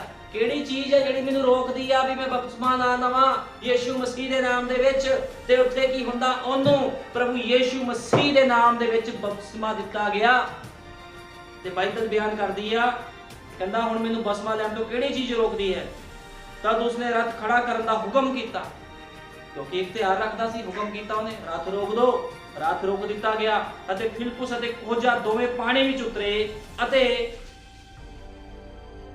ਉਸਨੇ ਉਸ ਨੂੰ ਬਪਤਿਸਮਾ ਦਿੱਤਾ। ਔਰ ਜਾਂ ਉਹ ਪਾਣੀ ਵਿੱਚੋਂ ਨਿਕਲ ਆਏ ਤਾਂ ਪ੍ਰਭੂ ਦਾ ਆਤਮਾ ਫਿਲਿਪੁਸ ਨੂੰ ਫੜ ਕੇ ਲੈ ਗਿਆ ਅਤੇ ਖੋਜੇ ਨੇ ਉਸ ਨੂੰ ਫੇਰ ਨਾ ਵੇਖਿਆ, ਕਿਉਂ ਜੋ ਆਨੰਦ ਨਾਲ ਆਪਣੇ ਰਾਹ ਚਲਿਆ ਗਿਆ, ਆਨੰਦ ਦੇ ਨਾਲ ਆਪਣੇ ਰਾਹ ਚਲਾ ਗਿਆ। ਕਿਉਂਕਿ ਜੋ ਵਾਚਦਾ ਸੀ ਉਹ ਸਮਝ ਵੀ ਲੱਗ ਗਈ, ਉਹਦਾ ਭੇਤਾਂ ਦਾ ਵੀ ਪਤਾ ਲੱਗ ਗਿਆ, ਵੀ ਯੀਸ਼ੂ ਮਸੀਹ ਬਾਰੇ ਪਤਾ ਲੱਗ ਗਿਆ ਤੇ ਬੈਪਟਾਈਜ਼ ਵੀ ਲੈ ਲਿਆ ਤੇ ਬੜੀ ਖੁਸ਼ੀ ਦੇ ਨਾਲ ਆਪਣੇ ਦੇਸ਼ ਵਿੱਚ ਚਲਾ ਗਿਆ। ਕਿੰਨੀ ਮਹਾਨ ਗੱਲ ਤੇ ਵੱਡੀ ਗੱਲ ਆ। ਕਿੰਨਾ ਤੇ ਕਿਰਪਾ ਕਰਦਾ ਖੁਦਾ। ਜੇ ਉਹ ਕਹਿੰਦਾ ਮੈਂ ਬੜਾ ਰਾਜਾ, ਤੂੰ ਤਾਂ ਮਿੱਟੀ ਦੇ ਨਾਲ ਭਰਿਆ ਹੋਇਆ ਦੌੜਦਾ ਰਹੇ, ਭੱਜਾ ਪਰੇ, ਮੈਂ ਨਹੀਂ ਸੁਣਨੀ ਤੇਰੀ ਗੱਲ, ਮੈਂ ਸਮਝ ਲੂੰਗਾ ਆਪਣੇ ਆਪ ਹੀ। ਲੇਕਿਨ ਉਹ ਹਲੀਮ ਹੋ ਗਿਆ, ਕਹਿੰਦਾ ਮੈਨੂੰ ਸਮਝਾ, ਮੇਰੇ ਰੱਥ ਉੱਤੇ ਚੜ ਜਾ। ਇੱਥੇ ਲੋਕ ਘਰ 'ਚ ਨਹੀਂ ਵੜਨ ਦਿੰਦੇ। ਜੇ ਕਿਸ ਨੂੰ ਦੱਸੀਏ ਨਾ ਵੀ ਤੁਸੀਂ ਗਲਤ ਸਿੱਖਿਆ ਦਿਓ ਭਾਈ, ਬਪਤਿਸਮਾ ਪਿਤਾ ਪੁੱਤਰ ਦੇ ਨਾਮ 'ਚ ਨਹੀਂ ਹੈ, ਪਵਿੱਤਰ ਆਤਮਾ ਇਹ ਨਹੀਂ ਹੈ ਬਪਤਿਸਮਾ, ਬਪਤਿਸਮਾ ਪ੍ਰਭੂ ਯੀਸ਼ੂ ਮਸੀਹ ਦੇ ਨਾਮ ਦੇ ਵਿੱਚ ਆ। ਤੇ ਲੋਕ ਕਹਿੰਦੇ ਅਸੀਂ ਨਹੀਂ ਸੁਣਨਾ। ਅੱਜ ਆ ਇਦਾਂ ਦੇ ਲੋਕ ਹੋ ਗਏ ਆ। ਸ਼ੈਤਾਨ ਨੇ ਬੁੱਧੀ ਭ੍ਰਿਸ਼ਟ ਕਰਤੀ ਲੋਕਾਂ ਦੀ। ਬਾਈਬਲ ਦੀ ABCD ਨਹੀਂ ਪਤਾ, ਕਦੇ ਬਾਈਬਲ ਨਹੀਂ ਪੜ੍ਹੀ ਚੱਕ ਕੇ ਵੀ ਬਾਈਬਲ ਕੀ ਆ। ਰਸੂਲਾਂ ਦੇ ਕਰਤੱਵ ਨੂੰ ਨਹੀਂ ਪੜ੍ਹਿਆ ਕਦੇ। ਯਸ਼ਾਇਆ ਨਬੀ ਬਾਰੇ ਨਹੀਂ ਪੜ੍ਹਿਆ ਕੁਝ ਵੀ। ਯਸ਼ਾਇਆ ਨਬੀ ਨੇ ਯੀਸ਼ੂ ਮਸੀਹ ਬਾਰੇ ਕੀ ਕਿਹਾ, ਨਬੀਆਂ ਨੇ ਯੀਸ਼ੂ ਮਸੀਹ ਬਾਰੇ ਕੀ ਕਿਹਾ, ਬਾਈਬਲ ਕਦੇ ਨਹੀਂ ਪੜ੍ਹੀ। ਜੋ ਪਾਸਟਰ ਕਹਿੰਦਾ ਜੀ ਉਹ ਪਾਸਟਰ ਨੇ ਮੈਨੂੰ ਇਦਾਂ ਕਿਹਾ, ਪਾਸਟਰ ਤਾਂ ਤੈਨੂੰ ਫਿਰ ਨਰਕ ਵਿੱਚ ਵੀ ਲੈ ਜਾਵੇਗਾ। ਬਾਈਬਲ ਪੜ੍ਹ ਵੀ ਤੈਨੂੰ ਸਮਝ ਲੱਗੇ। ਤੇ ਲੇਕਿਨ ਲੋਕ ਕੀ ਕਰਦੇ, ਬਾਈਬਲ ਹੀ ਨਹੀਂ ਪੜ੍ਹਦੇ। ਅਸੀਂ ਕੱਢਾਂਗੇ ਪਹਿਲਾ ਕੁਰਿੰਥੀਆਂ 10 ਦੀ 1। ਪਹਿਲਾ ਕੁਰਿੰਥੀਆਂ 10 ਦੀ 1 ਵਿੱਚ ਲਿਖਿਆ ਆ, ਹੇ ਭਰਾਵੋ ਮੈਂ ਨਹੀਂ ਚਾਹੁੰਦਾ ਜੋ ਤੁਸੀਂ ਇਸ ਤੋਂ ਅਣਜਾਣ ਰਹੋ ਭਈ ਸਾਡੇ ਪਿਓ ਦਾਦੇ ਬੱਦਲ ਦੇ ਹੇਠ ਸਨ ਅਤੇ ਉਹ ਸਭੇ ਸਮੁੰਦਰ ਦੇ ਵਿੱਚੋਂ ਦੀ ਲੰਘ ਗਏ ਅਤੇ ਸਭਨਾਂ ਨੂੰ ਉਸ ਬੱਦਲ ਅਤੇ ਉਸ ਸਮੁੰਦਰ ਵਿੱਚ ਮੂਸਾ ਦਾ ਬਪਤਿਸਮਾ ਮਿਲਿਆ। ਕਿਹਦਾ ਬਪਤਿਸਮਾ ਮਿਲਿਆ? ਮੂਸਾ ਦਾ ਬਪਤਿਸਮਾ ਮਿਲਿਆ। ਉਹਨਾਂ ਨੇ ਇੱਕੋ ਹੀ ਆਤਮਕ ਭੋਜਨ ਖਾਧਾ ਅਤੇ ਸਭਨਾਂ ਨੇ ਇੱਕੋ ਆਤਮਕ ਜਲ ਪੀਤਾ, ਕਿਉਂ ਜੋ ਉਹਨਾਂ ਨੇ ਉਸ ਆਤਮਕ ਪੱਥਰ ਤੋਂ ਜਲ ਪੀਤਾ ਜਿਹੜਾ ਉਹਨਾਂ ਦੇ ਮਗਰ ਚੱਲਦਾ ਸੀ। ਕਹਿੰਦਾ ਉਸ ਆਤਮਕ ਪੱਥਰ ਤੋਂ ਜਲ ਪੀਤਾ। ਕਹਿੰਦਾ ਉਸ ਆਤਮਕ ਪੱਥਰ ਤੋਂ ਜਲ ਪੀਤਾ ਜਿਹੜਾ ਉਹਨਾਂ ਦੇ ਮਗਰ ਚੱਲਦਾ ਸੀ ਅਤੇ ਉਹ ਪੱਥਰ ਮਸੀਹ ਸੀ। ਕਹਿੰਦਾ ਉਹ ਪੱਥਰ ਯੀਸ਼ੂ ਮਸੀਹ ਸੀ। ਯੀਸ਼ੂ ਮਸੀਹ ਉਹਨਾਂ ਦੇ ਮਗਰ ਚੱਲਦਾ ਸੀਗਾ, ਕਿਉਂਕਿ ਯਹੋਵਾ ਹੀ ਯੀਸ਼ੂ ਮਸੀਹ, ਕੋਈ ਹੋਰ ਨਹੀਂ ਹੈ। ਪੁਰਾਣੇ ਨਿਯਮ ਦਾ ਯਹੋਵਾ ਹੀ, ਨਏ ਨਿਯਮ ਦਾ ਯੀਸ਼ੂ ਮਸੀਹ ਆ। ਹੁਣ ਸਮਝ ਉਹਨਾਂ ਦੀ ਲੱਗਣੀ ਆ ਜਿਹੜੇ ਚੁਣੇ ਹੋਏ ਆ। ਹੁਣ ਜਿਹੜੇ ਚੁਣੇ ਹੋਏ ਨਹੀਂ ਉਹਨਾਂ ਦੇ ਸਮਝ ਨਹੀਂ ਲੱਗਣੀ, ਗਿਆਨੀਆਂ ਦੇ ਨਹੀਂ ਸਮਝ ਲੱਗਣੀ, ਫੱਕੀ ਫਰੀਸੀਆਂ ਦੇ ਸਮਝ ਨਹੀਂ ਲੱਗੀ। ਜਿਹੜੇ ਵੱਡੇ ਗਿਆਨੀ ਸੀਗੇ, ਜਿਹੜੇ ਜੀਰੇ ਦਾ ਵੀ ਦਸ਼ਮਾਨ ਦਿੰਦੇ ਸੀ ਜਾ ਕੇ ਗਿਣ ਕੇ, ਹਰੇਕ ਚੀਜ਼ ਦਾ ਦਸ਼ਮਾਨ ਦਿੰਦੇ ਸੀਗੇ, ਪੂਰੇ ਧਰਮੀ ਸੀਗੇ ਲੋਕ। ਉਹ ਅੱਜ ਤਾਂ ਇੰਨੇ ਧਰਮੀ ਤੁਹਾਨੂੰ ਲੋਕ ਹੀ ਨਹੀਂ ਮਿਲਣੇ ਮਸੀਹ ਦੇ ਵਿੱਚ ਜਿਹਨੇ ਧਰਮੀ ਉਸ ਸਮੇਂ ਲੋਕ ਸੀਗੇ। ਐ ਪੂਰਾ ਪ੍ਰਭੂ 'ਚ ਵਧੀਆ ਵਫਾਦਾਰੀਆਂ ਚੱਲਦੇ ਸੀ, ਲੇਕਿਨ ਉਹਨਾਂ ਨੂੰ ਨਹੀਂ ਪਤਾ ਲੱਗਾ ਵੀ ਯੀਸ਼ੂ ਮਸੀਹ ਕੌਣ ਆ। ਕਿਉਂਕਿ ਅੱਜ ਉਹਨਾਂ ਦੇ ਹੀ ਸੀਡ ਜਿਹੜੇ ਉਹਨਾਂ ਦੇ ਹੀ ਬੀਜ ਆ ਉਹ ਧਰਤੀ ਤੇ ਆ। ਇਹ ਸ਼ੈਤਾਨ, ਖੁਦਾ ਦਾ ਬੀਜ ਧਰਤੀ ਤੇ ਸ਼ੈਤਾਨ ਦਾ ਬੀਜ ਵੀ ਧਰਤੀ ਤੇ ਹੀ ਆ। ਕੈਨ ਦੀ ਸੰਤਾਨਾਂ ਵੀ ਪ੍ਰਚਾਰ ਕਰਦੀਆਂ ਯੀਸ਼ੂ ਮਸੀਹ ਦਾ। ਹੁਣ ਉਹ ਕਿੱਥੇ ਮੰਨਣਗੀਆਂ ਵੀ ਯੀਸ਼ੂ ਮਸੀਹ ਖੁਦਾ ਆ? ਇਸ ਕਰਕੇ ਬਾਈਬਲ ਪੜੋ, ਸਮਝੋ ਬਾਈਬਲ ਕੀ ਕਹਿੰਦੀ ਆ। ਪੂਰੀ ਬਾਈਬਲ ਸਿਰਫ ਤੇ ਸਿਰਫ ਯੀਸ਼ੂ ਮਸੀਹ ਬਾਰੇ ਹੀ ਬਿਆਨ ਕਰਦੀ ਆ। ਕਿਤੇ ਵੀ ਬਾਈਬਲ 'ਚ ਦੂਜੇ ਖੁਦਾ ਬਾਰੇ ਨਹੀਂ ਲਿਖਿਆ ਵੀ ਦੂਜੇ ਖੁਦਾ ਬਾਰੇ ਲਿਖਿਆ ਹੋਇਆ। ਇਸ ਕਰਕੇ ਸਾਫ਼ ਉਹਨੇ ਕਿਹਾ ਪਹਿਲਾ ਕੁਰਿੰਥੀਆਂ 10 ਦੀ 1 ਵਿੱਚ, ਠੀਕ ਹੈ ਨਾ, ਜਦੋਂ ਅਸੀਂ ਇਹਨੂੰ ਪੜ੍ਹਦੇ ਆ, ਕਹਿੰਦਾ ਤੇ ਉਹ ਪੱਥਰ ਮਸੀਹ ਸੀ ਜਿੱਤੋਂ ਅਸੀਂ ਜਲ ਪੀਂਦੇ ਸੀ। ਮਸੀਹ ਸੀਗਾ, ਯੀਸ਼ੂ ਮਸੀਹ ਸੀਗਾ। ਬੱਦਲ ਦੇ ਰੂਪ ਦੇ ਵਿੱਚ, ਅੱਗ ਦੇ ਰੂਪ ਦੇ ਵਿੱਚ ਉਹਨਾਂ ਦੇ ਨਾਲ ਨਾਲ ਚੱਲਦਾ ਸੀਗਾ। ਯੀਸ਼ੂ ਮਸੀਹ ਧਰਤੀ ਤੇ ਆਇਆ, ਖੁਦਾ ਯੀਸ਼ੂ ਮਸੀਹ ਦਾ ਰੂਪ ਲੈ ਕੇ ਸਾਡੇ ਪਾਪਾਂ ਲਈ, ਗੁਨਾਹ ਲਈ ਉਹਨੇ ਜਾਨ ਦੇ ਦਿੱਤੀ। ਉਹ ਕਹਿੰਦਾ ਜੋ ਕੋਈ ਵਿਸ਼ਵਾਸ ਕਰੇਗਾ ਬਚਾਇਆ ਜਾਵੇਗਾ, ਜੇ ਕੋਈ ਵਿਸ਼ਵਾਸ ਨਾ ਕਰੇ ਤਾਂ ਸਜ਼ਾ ਦਾ ਹੁਕਮ ਲਾਇਆ ਜਾਵੇਗਾ। ਹੁਣ ਗੱਲ ਕੀ ਹੈ? ਵਿਸ਼ਵਾਸ ਕਰਨ ਦੀ ਲੋੜ ਆ। ਤੇ ਜਿਹੜੇ ਲੋਕ ਵਿਸ਼ਵਾਸ ਕਰਨਗੇ ਵੀ ਯੀਸ਼ੂ ਮਸੀਹ ਬਹੁਤ ਜਲਦੀ ਆਪਣੀ ਦੁਲਹਨ ਨੂੰ ਲੈਣ ਆ ਰਿਹਾ ਆ, ਤੇ ਉਹ ਰੈਪਚਰ ਵਿੱਚ ਚਲੇ ਜਾਣਗੇ। ਵਿਸ਼ਵਾਸ ਕਰਨ ਵਾਲੇ ਜਾਣਗੇ ਰੈਪਚਰ ਦੇ ਵਿੱਚ। ਜਿਨ੍ਹਾਂ ਨੂੰ ਪਤਾ ਸਾਡੇ ਯੁੱਗ ਦਾ ਨਬੀ ਭਾਈ ਬ੍ਰੈਨਮ, ਭਾਈ ਵਿਲੀਅਮ ਬ੍ਰੈਨਮ ਕੌਣ ਸੀਗਾ? ਇਹ ਸਾਡੇ ਯੁੱਗ ਦਾ ਨਬੀ ਭਾਈ ਵਿਲੀਅਮ ਬ੍ਰੈਨਮ ਸੀਗਾ। ਬਾਈਬਲ ਦਾ ਕੋਡ, ਬਾਈਬਲ ਜਿਹੜੇ ਲੋਕ ਪੜ੍ਹਦੇ ਉਹਨਾਂ ਨੂੰ ਬਾਈਬਲ ਨਹੀਂ ਸਮਝ ਲੱਗਣੀ। ਬਾਈਬਲ ਦਾ ਕੋਡ ਭਾਈ ਵਿਲੀਅਮ ਮੈਰੀਅਨ ਬ੍ਰੈਨਮ ਆ। ਜੇ ਭਾਈ ਵਿਲੀਅਮ ਮੈਰੀਅਨ ਬ੍ਰੈਨਮ ਬਾਰੇ ਨਹੀਂ ਪਤਾ ਤੇ ਬਾਈਬਲ ਨੂੰ ਸਮਝਣ ਬਾਰੇ ਵੀ ਫਿਰ ਭੁੱਲ ਜਾਓ। ਕਦੇ ਕੁਝ ਸਾਨੂੰ ਸਮਝ ਨਹੀਂ ਲੱਗਣੀ। ਪੜ੍ਹੀ ਜਾਓ ਬਾਈਬਲ, ਸਿੱਧੀ ਬਾਈਬਲ ਪੜ੍ਹੀ ਜਾਓ, ਕੁਝ ਪੱਲੇ ਨਹੀਂ ਪੈਣਾ। ਇਸ ਕਰਕੇ ਆਪਣੇ ਆਪ ਨੂੰ ਖੁਦਾ ਦੇ ਅੱਗੇ ਹਲੀਮ ਕਰੋ ਤੇ ਬਾਈਬਲ ਨੂੰ ਪੜ੍ਹੋ ਤੇ ਸਮਝੋ, ਤਾਂ ਕਿ ਤੁਹਾਨੂੰ ਪਤਾ ਲੱਗੇ, ਜਿੰਨੇ ਇਸ ਪ੍ਰਚਾਰ ਨੂੰ ਸੁਣ ਰਹੇ ਆ, ਵੀ ਯੀਸ਼ੂ ਮਸੀਹ ਕੌਣ ਸੀਗਾ, ਕੀ ਚਾਹੁੰਦਾ ਸੀ, ਧਰਤੀ ਤੇ ਆਇਆ, ਕਿਉਂ ਧਰਤੀ ਤੇ ਆਇਆ, ਕਿਉਂ ਧਰਤੀ ਤੇ ਉਹਨੂੰ ਆਉਣਾ ਪੈ ਗਿਆ। ਫਿਰ ਤੁਹਾਨੂੰ ਸਮਝ ਲੱਗਣੀ ਜੇ ਬਾਈਬਲ ਸਹੀ ਤਰੀਕੇ ਨਾਲ ਪੜ੍ਹੋਗੇ। ਪ੍ਰਭੂ ਯੀਸ਼ੂ ਮਸੀਹ ਤੁਹਾਨੂੰ ਸਾਰਿਆਂ ਨੂੰ ਬਰਕਤ ਦੇਵੇ। ਆਓ ਪ੍ਰਾਰਥਨਾ ਕਰਦੇ ਹਾਂ। ਹਾਲੇਲੂਇਆ, ਧੰਨਵਾਦ ਪਿਆਰੇ ਪ੍ਰਭੂ ਯੀਸ਼ੂ ਮਸੀਹ। ਸੱਚਮੁੱਚ ਮੇਰੇ ਮਹਾਨ ਪਿਤਾ, ਦਾ ਸੰਦੇਸ਼ ਖੁਦਾਵੰਦਾ ਤੇਰੇ ਪਵਿੱਤਰ ਆਤਮਾ ਦੁਆਰਾ ਸੀ ਪ੍ਰਭੂ ਯੀਸ਼ੂ ਮਸੀਹ, ਕਿਉਂਕਿ ਕੋਈ ਵੀ ਮਨੁੱਖ ਤੇਰੇ ਗੁਪਤ ਪਿਤਾ ਨੂੰ, ਤੇਰੇ ਵਚਨ ਦਾ ਅਨੁਵਾਦ ਨਹੀਂ ਕਰ ਸਕਦਾ ਪ੍ਰਭੂ ਯੀਸ਼ੂ ਮਸੀਹ। ਮੇਰੇ ਮਹਾਨ ਪਿਤਾ ਪ੍ਰਭੂ ਜੀ, ਮੈਂ ਤੇਰਾ ਬਹੁਤ ਧੰਨਵਾਦ ਕਰਦਾ, ਤੂੰ ਆਪਣੀ ਸੇਵਕਾਈ ਦੇ ਲਈ ਮੈਨੂੰ ਇਸਤੇਮਾਲ ਕਰ ਰਿਹਾ ਹੈ ਪ੍ਰਭੂ ਯੀਸ਼ੂ ਮਸੀਹ। ਖੁਦਾਵੰਦ ਪ੍ਰਭੂ ਜੀ, ਇਸ ਲਈ ਤੇਰਾ ਬਹੁਤ ਧੰਨਵਾਦ ਹੈ ਪ੍ਰਭੂ ਜੀ। ਜਿੰਨੇ ਵੀ ਲੋਕ ਇਸ ਸਥਾਨ 'ਚ ਬੈਠੇ ਹਨ ਪ੍ਰਭੂ ਜੀ, ਇਹਨਾਂ ਨੂੰ ਵੀ ਆਸ਼ੀਸ਼ ਤੇ ਬਰਕਤ ਦੇਣੀ ਹੈ। ਤੇਰੇ ਵਚਨ ਨੂੰ ਪੂਰੀ ਤਰ੍ਹਾਂ ਸਮਝਣ ਪ੍ਰਭੂ ਜੀ, ਤੇਰੇ ਮੰਨੇ ਨੂੰ ਖਾਣ, ਤਾਂ ਕਿ ਜੀਵਨ ਵਿੱਚ ਪ੍ਰਵੇਸ਼ ਕਰਨ ਖੁਦਾਵੰਦ, ਕਿਉਂਕਿ ਤੇਰਾ ਵਚਨ ਹੀ ਜੀਵਨ ਹੈ ਖੁਦਾਵੰਦ ਪ੍ਰਭੂ ਜੀ। ਹੋਰ ਕਿਸੇ ਵੀ ਚੀਜ਼ ਦੇ ਵਿੱਚ ਜੀਵਨ ਨਹੀਂ ਹੈ ਮੇਰੇ ਮਹਾਨ ਪਿਤਾ ਪ੍ਰਭੂ ਯੀਸ਼ੂ ਮਸੀਹ, ਸਿਰਫ ਤੇਰੇ ਵਚਨ ਦੇ ਵਿੱਚ ਜੀਵਨ ਹੈ ਖੁਦਾਵੰਦ। ਜਿਨ੍ਹਾਂ ਨੇ ਅੱਜ ਦਾ ਇਸ ਵਚਨ ਨੂੰ ਸੁਣਿਆ ਹੈ ਪ੍ਰਭੂ ਜੀ, ਉਹਨਾਂ ਨੂੰ ਆਸ਼ੀਸ਼ ਤੇ ਬਰਕਤ, ਸਮਝ ਔਰ ਬੁੱਧ ਦੇਣੀ ਹੈ ਖੁਦਾਵੰਦ। ਬਾਕੀ ਸਾਰਾ ਸਮਾਂ ਤੇਰੇ ਪਵਿੱਤਰ ਹੱਥਾਂ ਵਿੱਚ ਸੌਂਪਦੇ ਹਾਂ ਪ੍ਰਭੂ ਯੀਸ਼ੂ ਮਸੀਹ। ਸਾਰਾ ਆਦਰ ਜਲਾਲ ਮਹਿਮਾ ਤੇਰੇ ਨਾਮ ਦਿੰਦਾ ਹਾਂ ਖੁਦਾਵੰਦ। ਪ੍ਰਭੂ ਯੀਸ਼ੂ ਮਸੀਹ ਦਇਆ ਕਰ, ਕਿਰਪਾ ਕਰ ਪ੍ਰਭੂ ਯੀਸ਼ੂ ਮਸੀਹ, ਤੱਕ ਨਹੀਂ ਆਉਂਦਾ ਸੀ ਇਸੇ ਤਰ੍ਹਾਂ ਤੇਰੀ ਮਹਿਮਾ ਅਤੇ ਵਡਿਆਈ ਕਰਦੇ ਜਾਈਏ। ਤੇਰੇ ਪਿਆਰੇ ਮਿੱਠੇ ਜਲਾਲੀ ਨਾਮ ਪ੍ਰਭੂ ਯੀਸ਼ੂ ਮਸੀਹ ਦੇ ਵਿੱਚ ਮੰਗਦੇ ਹਾਂ, ਆਮੀਨ। ਹਾਲੇਲੂਇਆ।